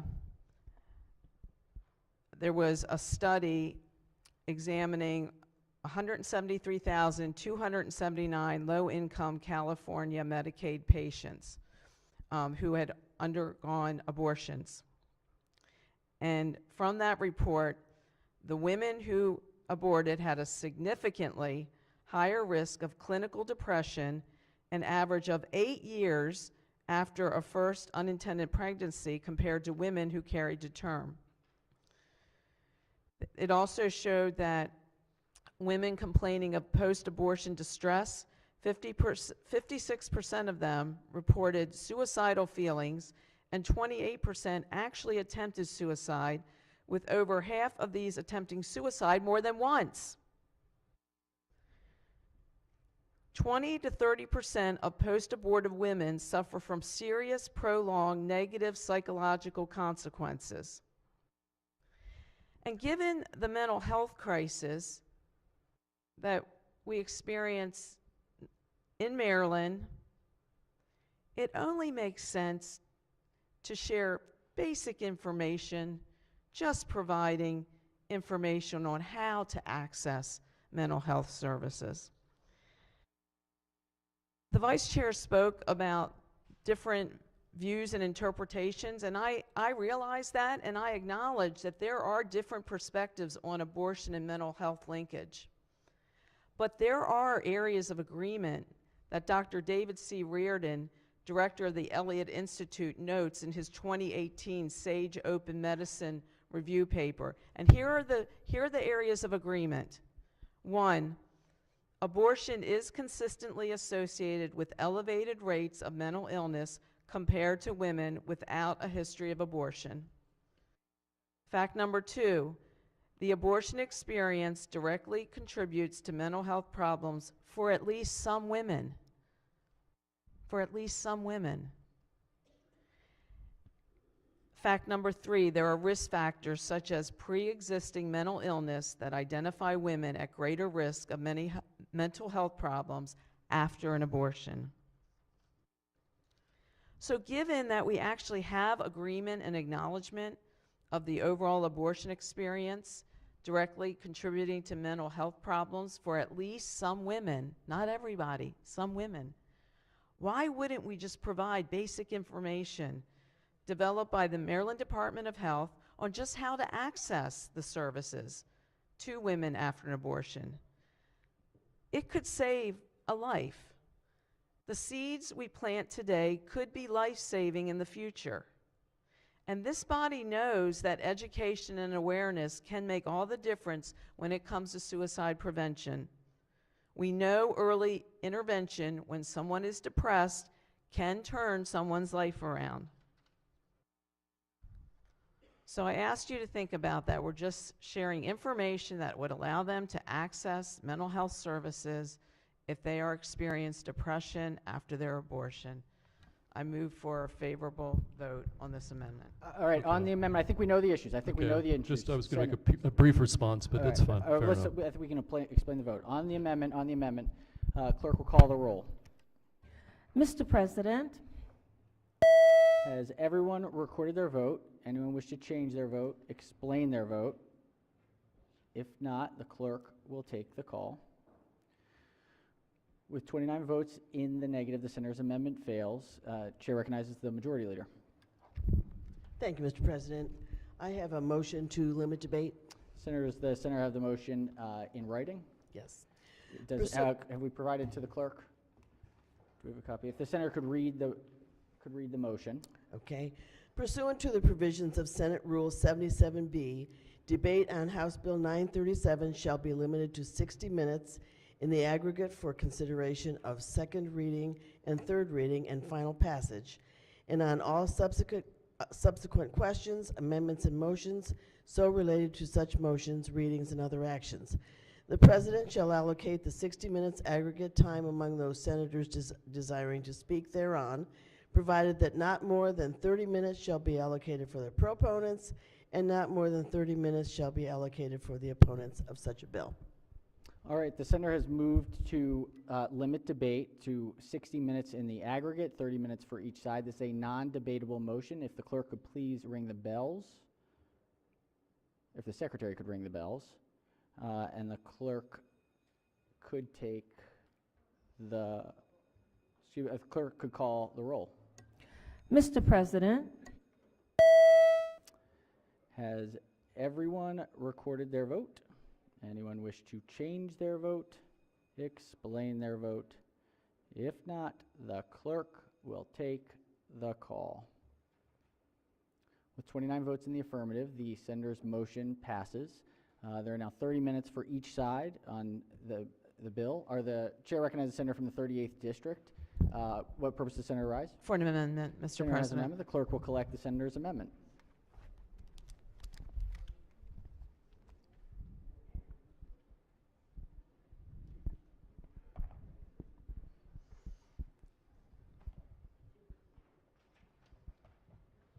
All right, if we can quickly distribute and quickly get it up, that would be excellent. Senator may explain the amendment. Thank you, Mr. President. If the provider is not going to share basic mental health services information to every woman who has an abortion, then this amendment requires a provider for the health of the woman who just had the abortion to share basic mental health information and services to those women if the provider is concerned or has reason to believe that the woman's mental health may be negatively impacted by the abortion. This would be a moral obligation for the provider to provide that information if that provider believes after the abortion that that woman is experiencing distress, depression, and that provider would again just give the basic information if that provider believes, witnessing it him or herself, that there's depression, distress, gives the information on how that patient could access mental health services either after the abortion or maybe down the road. And I believe that we in this body have a moral obligation to ensure that those providers share this mental health information at least with those women who they see are experiencing this distress and this depression and this struggle. So it's a very simple amendment. It's only would be the provider using his or her judgment to share the information on where you might be able to access these mental health services. And I move and ask for a yes on this amendment. Senator moves the amendment. Let's hear from Roll the floor. call. From the floor leader. Yes, Mr. President. This is very similar to the prior amendment, this linkage between abortion and mental health, which, as I cited earlier from the Supreme Court precedent. What I also wanted to say, the study cited by the senator, I think is important here about the claim that there's a linkage. So the American Psychological Association specifically commented on that very study and said that that study had inadequate controls in their study because they didn't assess pre-pregnancy mental health. So on the one hand, we have the study cited by the senator from the Eastern Shore, and on the other hand, I had the United States Supreme Court brief signed off by almost every major medical organization in the United States, citing a whole series of studies long-term that showed no linkage. So, Mr. President, for those reasons, I again would urge a red vote on this one, just as I did on the prior amendment. Thank you. Senator from the 37th District on the amendment. Thank you very much. With all due respect to my colleague, I scanned the research too, and this is one from the National Library of Medicine. And it says that there is agreement between both sides of the issue that there are significant mental health consequences to some women who have abortions. And I guess that's one of my concerns, that the least we can do is provide information so that our providers and our women who are seeking abortion are prepared to deal with the implications of that. Certainly our middle level and advanced practice folks who are being included in this bill would do a good mini mental status or a mental health assessment. I believe that's part of their whole delivery and scope. But the issue is, right now, we do not have an adequate supply of psychiatrists, psychologists, clinical nurse specialists, and advanced practice psych. We do not have enough providers to meet the existing need of the mental health dilemma. We've all talked about that. My colleague from Montgomery and Prince George's County put in a bill that would provide information about where to go for mental health resources if you're using insurance, and has developed that with the Insurance Administration. So I really find it hard to believe that we are not going to go ahead and at least provide adequate information about what can be done and where to go for resources. My greatest fear is that we're opening this door and we're going to continue to have increased complications without the services to be able to support those women in addressing those needs. And I would support this amendment. Thank you. The questions on the amendment from the senator from the 38th. Chair recognizes the senator from the 34th on the amendment. Yeah, colleagues, we've come before the body year after year suggesting that we address the problems with OBGYN care caused by inflated malpractice costs. And what I'm hearing is that, well, we're not going to fix that generally, but for abortions, we're going to fix that. And so that's a problem. We're just going to take them out of the mix, keep them out, and this amendment attempts to address that in part. But again, we've rejected numerous appeals to fix that malpractice issue. And to say, well, we'll just do that for abortion, but not for birth, sends a really strong message. Thank you. All right, on the amendment, any further discussion? Senators request a roll call vote. The clerk will call the roll. Mr. President. Has everyone recorded their vote? Anyone wish to change their vote? Explain their vote? If not, the clerk will take the call. 28 votes in the negative. The senator's amendment fails. Chair recognizes the minority whip. What purpose does Senator rise? I'd like to speak on the bill, Mr. President. Senator speaking on the bill. Thank you, Mr. President. Now that debate has been limited, I think it's time just to revisit how we got here on this bill, what this bill does, and a reminder, we had some good floor debate yesterday regarding, and on Friday, just about the radical and far-reaching nature of what we are doing with this legislation, and really sort of how far out there Maryland already is on this issue and has been for a long time, and it's not changing. It's not changing. You don't need this bill to stay way out there on what's allowed in Maryland as it relates to abortion, including abortion all the way up to full term, for basically any reason. We've presented, those of us that do not support this bill, and I don't like to say on this side because I feel like this is not an issue whether you're, what party you're in. It's an issue that's important to each of us in an individual way. But we offered what I believe are very substantive and fair amendments throughout this process to try to make this somehow better, even though the bill itself I find to be totally wrong. We had an amendment that we offered simply requiring that there be follow-up care and help offered, just offered, to anyone who has an abortion under this act, to make sure that, particularly as we're allowing for non-physicians to perform abortion, again, all the way through term in this bill, including health professions that while they are professionals and we acknowledge their skills and abilities, they don't have the scope of practice and skill set at that level to do particularly some of the abortion procedures that would have to happen later in term. We wanted to require follow-up care. That amendment was rejected. Largely party line vote, unfortunately, but rejected. We had an amendment to narrow the scope of the bill to limit it to only physicians, or then to remove one of the health occupations, physician's assistants. There just compelling evidence laid out probably is not maybe the proper role for them to be filling. That amendment was rejected.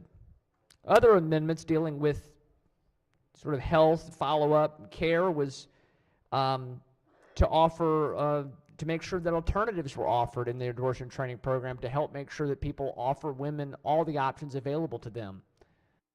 That amendment was rejected. I offered an amendment because we've had a lot of talk about data here on the floor, and everybody has had to kind of admit that we don't really have much detailed data on what's happening, and we're talking about the idea that maybe hundreds or thousands of women might come to Maryland to have an abortion because of what's happening in other states. But so I thought it was pretty reasonable to ask for us to have some reporting data, you know, aggregated, anonymized reporting data. That amendment was rejected. We had amendments to try to clarify if we're going to expand, if it's truly that we have to expand access. It's so important to, as the proponents in the committee hearing said, basically have abortion be a part of every health service in the state that women go to. That was actually stated in the hearing. We want there to be an abortion component to every place that a woman would go for health care. We felt that we should probably make sure our parental notification law is massaged and tightened a little bit so that there's not a massive loophole where a physician, or now under this bill, a nurse practitioner or a physician's assistant or a nurse midwife could decide that a 13 or 14-year-old or 12-year-old is mature enough to not have to tell their parents. That amendment was rejected. I had an amendment that said, hey, we're spending $3.5 million a year in this bill, handing it we'll get to that later, handing it to an organization that's not underneath our auspices. We have huge problems with shortages in with healthcare practices, with nurses, with other types of health occupations. We have huge shortages, but we haven't allocated money towards addressing those. They're allocating money just to make sure we can have more people that can perform abortions. Only abortions, no counseling about other options, only abortions. I offered an amendment to say, why don't we instead have the abortion provider that gets set up, that will make plenty of money, have them pay just a normal assessment to help fund these training operations. That amendment was rejected too. I offered an amendment because I know how we talked a lot about values in this state, and boy, today has been quite a day for our values. I offered an amendment to say, at the very least, let's make sure that any organizations that we are handing $3.5 million of our taxpayers' dollars to every year, let's make sure that if we're going to hand that to an outside organization as opposed to setting up, sort of a more of a health department employees or putting it under a hospital system, let's be sure that if we're going to hand it to a nonprofit group, that they not have a history rooted in white supremacy, racism, eugenics, or the idea that disabled people are somehow less than. And that amendment was, of course, rejected as well. And as we speak about values, Mr. President, maybe the most egregious one of all was we offered what is really a very common sense legal protection that if an aborted baby, a botched abortion happens and the baby is born alive, that we would require in our state law, like California does and many other states, that we would require that that baby, and it is a baby, be given life-saving treatment and care. That amendment was sadly also rejected. But you know, earlier this year we passed a bill to outlaw the declawing of cats. And we substituted, interestingly enough, we substituted our judgment for the judgment of veterinarians. But we couldn't this body would not pass an amendment to simply say that if a baby is born alive, that we're requiring in state law that they be given life-saving treatment. But we did stop the declawing of cats. And I'm going to tell you, Mr. President, we would not tolerate in our society the treating of, in some ways, the treating of, like in this case, treating of cats, the way we're tolerating things in this bill. And back to the health of women. Today we offered some common sense ideas about making sure we're just giving an additional information on mental health after the abortion has taken place. Not even one of these things that's trying to be gotcha or try to dissuade anybody. It's just saying afterwards, and those amendments were rejected too. You know, today on the Senate floor we even couldn't decide to say, you know, if you kill a cop on purpose, you should serve your whole time, or if you conspire to kill a cop on purpose, we can even do that. So I'm disappointed, Mr. President. I'm disappointed this bill, we know how the vote's going to go. This is a bad bill. And it's a bad bill whether you think abortion at some level should be legal or not. Obviously, I'm standing up here. People know where I stand in my own life and how I feel about it. But there is a wide consensus, as I said yesterday, a wide majority of people in our state, in the United States, that believe more responsible guardrails should be in place. This bill is expanding further out. Maryland already is one of only 4 states that forces taxpayers to fund abortion, and we force it at pretty much every stage of the process. But vast majorities of people say, hey, even if I think abortion should be, perhaps as I alluded to yesterday, safe, legal, and rare, or it should be available to people in dire situations. All of our amendments, by the way, that dealt with abortions and dealt with the procedures have said there's an exemption for life of the mother and other types of those specific exemptions that are in the Hyde Amendment at the federal level. So there was no gotcha here. This is leaving exemptions in place, but all of that, of course, rejected. But most people, a majority of people, believe that at the very least, there ought to be some responsible limitations and guardrails.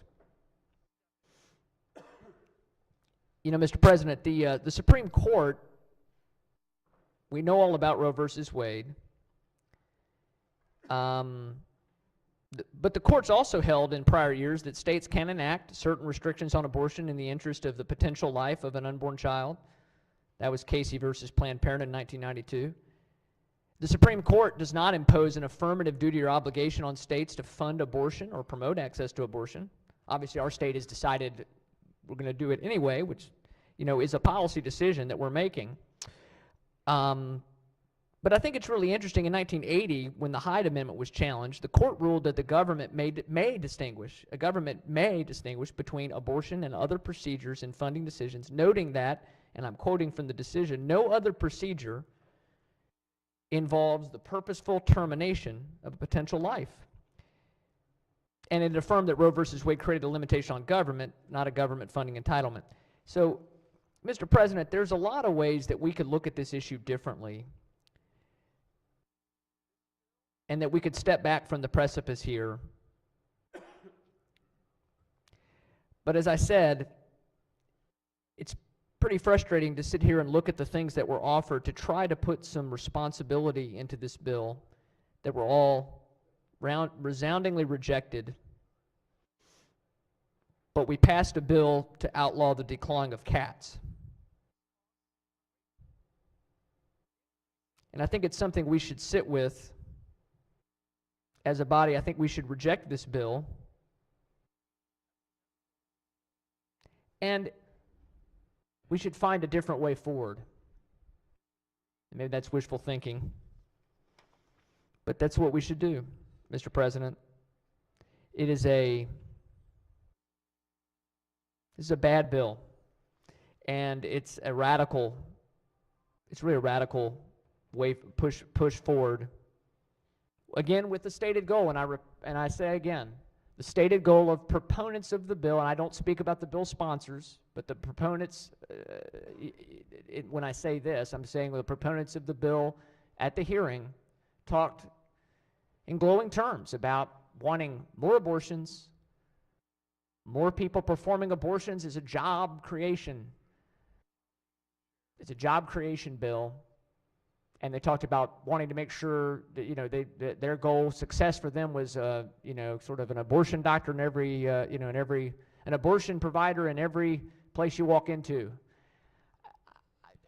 I think we need to have a different approach to life in our state, even in the varying ways that we may feel about life beginning. We need a different approach. And this bill is a bad bill. It is another in a sort of an extreme line of extreme things that we're doing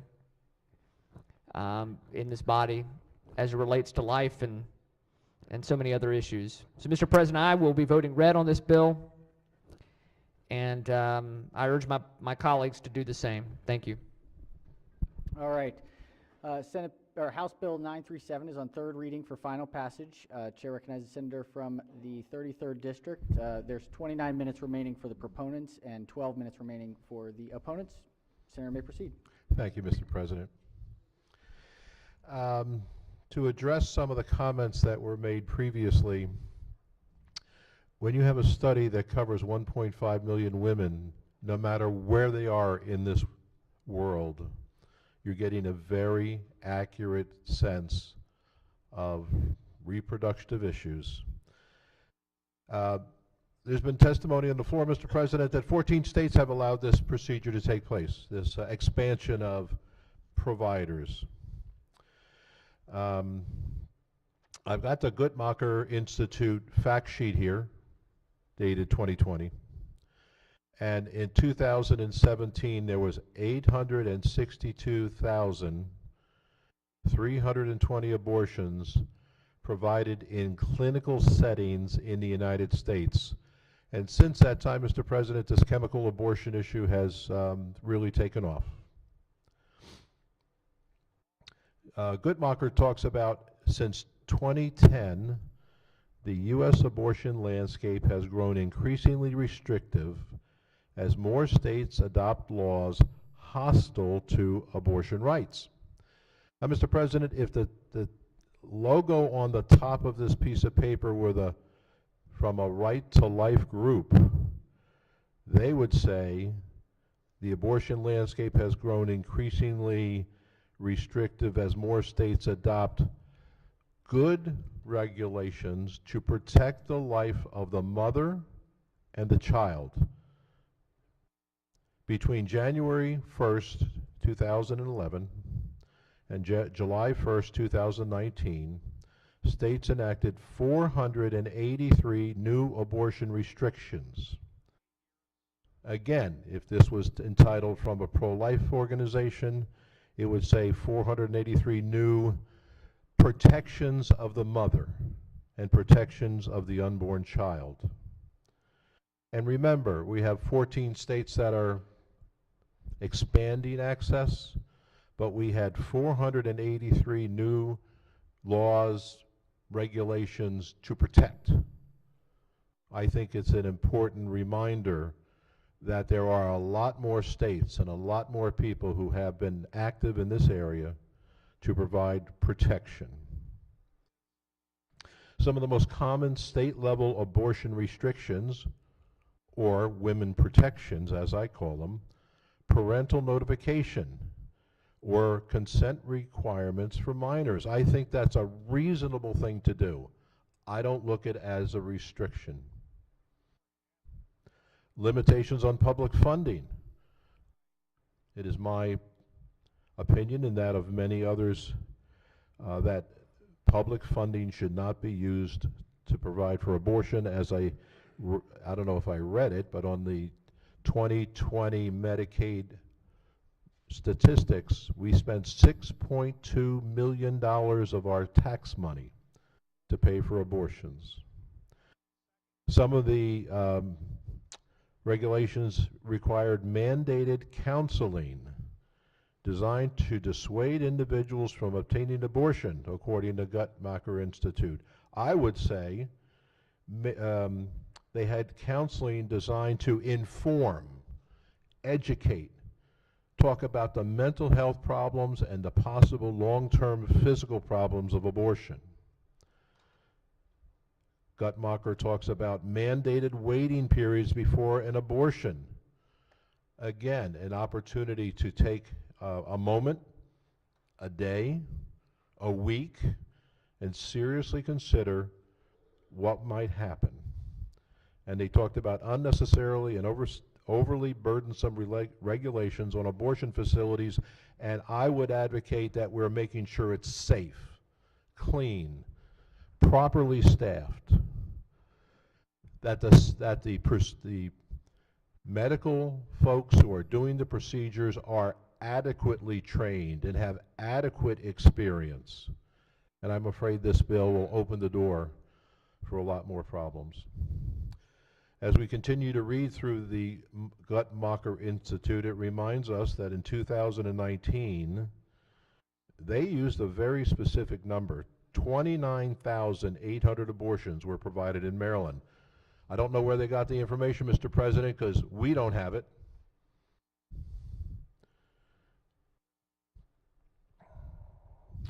And then they talk about the fact that there were 44 facilities providing abortion in Maryland in 2017. 25 of those were clinics, and those numbers represented no change in clinics from 2014. There doesn't seem to be a restriction or a fleeing of the landscape here in Maryland. And my final comment on this particular issue is that the National Organization of Women, who many people in this room find to be a very credible source of information, said that 81% of the women in Maryland have abortion facilities in their counties. As I shared earlier, with the advent of this chemical abortion tidal wave, less and less women are going to clinics. And that frees up the so-called lack of availability. All of these things cause my heart to ache. because especially with this chemical abortion, Mr. President, in the dark room where they may be taking the pill, in the expulsion of the tissue from their bodies over the next few days. These are very, very difficult things. But I do have good news. In the state of Maryland, in 2020, the Maryland Coalition of Medical Pregnancy Clinics had over 13,000 clients come to them in 1 year. They provided over $3 million in services to the community. There is a broad base of community support. And the other interesting thing about their services, they take no money from the state or the federal government. These organizations, which have sonograms, machines, they have nurses, they have doctors, they have trained medical people, are doing it without cost to us.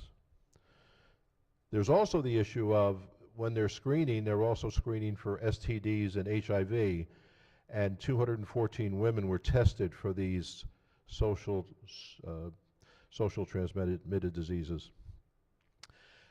They performed 3,500 ultrasounds, 6,500 pregnancy tests, and 2,900 women received prenatal vitamins indicating that they were pregnant. These organizations throughout the state of Maryland are doing a great job and providing an alternative to having abortions. There's 29 medical pregnancy clinics located all around Maryland and available at no cost to those who seek support. I have in my final comments, Mr. President, a print off of the website for the late term abortion clinic in downtown Silver Spring. It's graphic, it's horrible, and I won't burden this body with this reading, but it takes 3 to 4 days. The child is killed in the womb and delivered stillborn. It's a heartbreaking procedure, and all this bill will do is allow more of this tragedy to happen. Mr. President, request a red vote on this bill. Thank you. Thank you very much. House Bill 937 is on third reading for final passage. If we could ring the bells. I think we are ready for the question. The clerk will call the roll. Mr. President, Has everyone recorded their vote? Anyone wish to change their vote? Explain their vote? If not,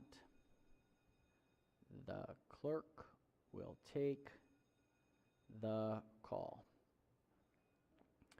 With 28 votes in the affirmative, House Bill 937, having received a constitutional majority, is declared passed. All right, Senators, we should there be, and unclear whether there will be, but should there be additional debate on this bill, the remaining time is 29 minutes for the proponents and 2 minutes and 50 seconds for the opponents. All right. We are going to try to power through. As we've been waiting, we've got printing of all the Senate bills that we had earlier today on second reader. We have now the printed version, so we're going to adjourn to a new legislative day. We're going to take about 3 minutes, 3 minutes max, to use the facilities, to come back in and power through. We've got to get these Senate bills over to the House so that they can act on them before they come back tonight. So if we are able to do that and get through it, we don't have to come back for it at evening session. So we won't do committee announcements or anything until after our next one. Let's do a quorum call before we adjourn. Mr. President, Has everyone recorded their presence? If so, the clerk will take the call. With 43 members in the chamber and a quorum being present, the Senate of Maryland remains in session. Chair recognizes the majority leader. Thank you, Mr. President. I move the Senate of Maryland stand adjourned to the next legislative day at 1:46. 1:46. All right, without objection, so ordered. 3 minutes, 3 minutes, 3 minutes.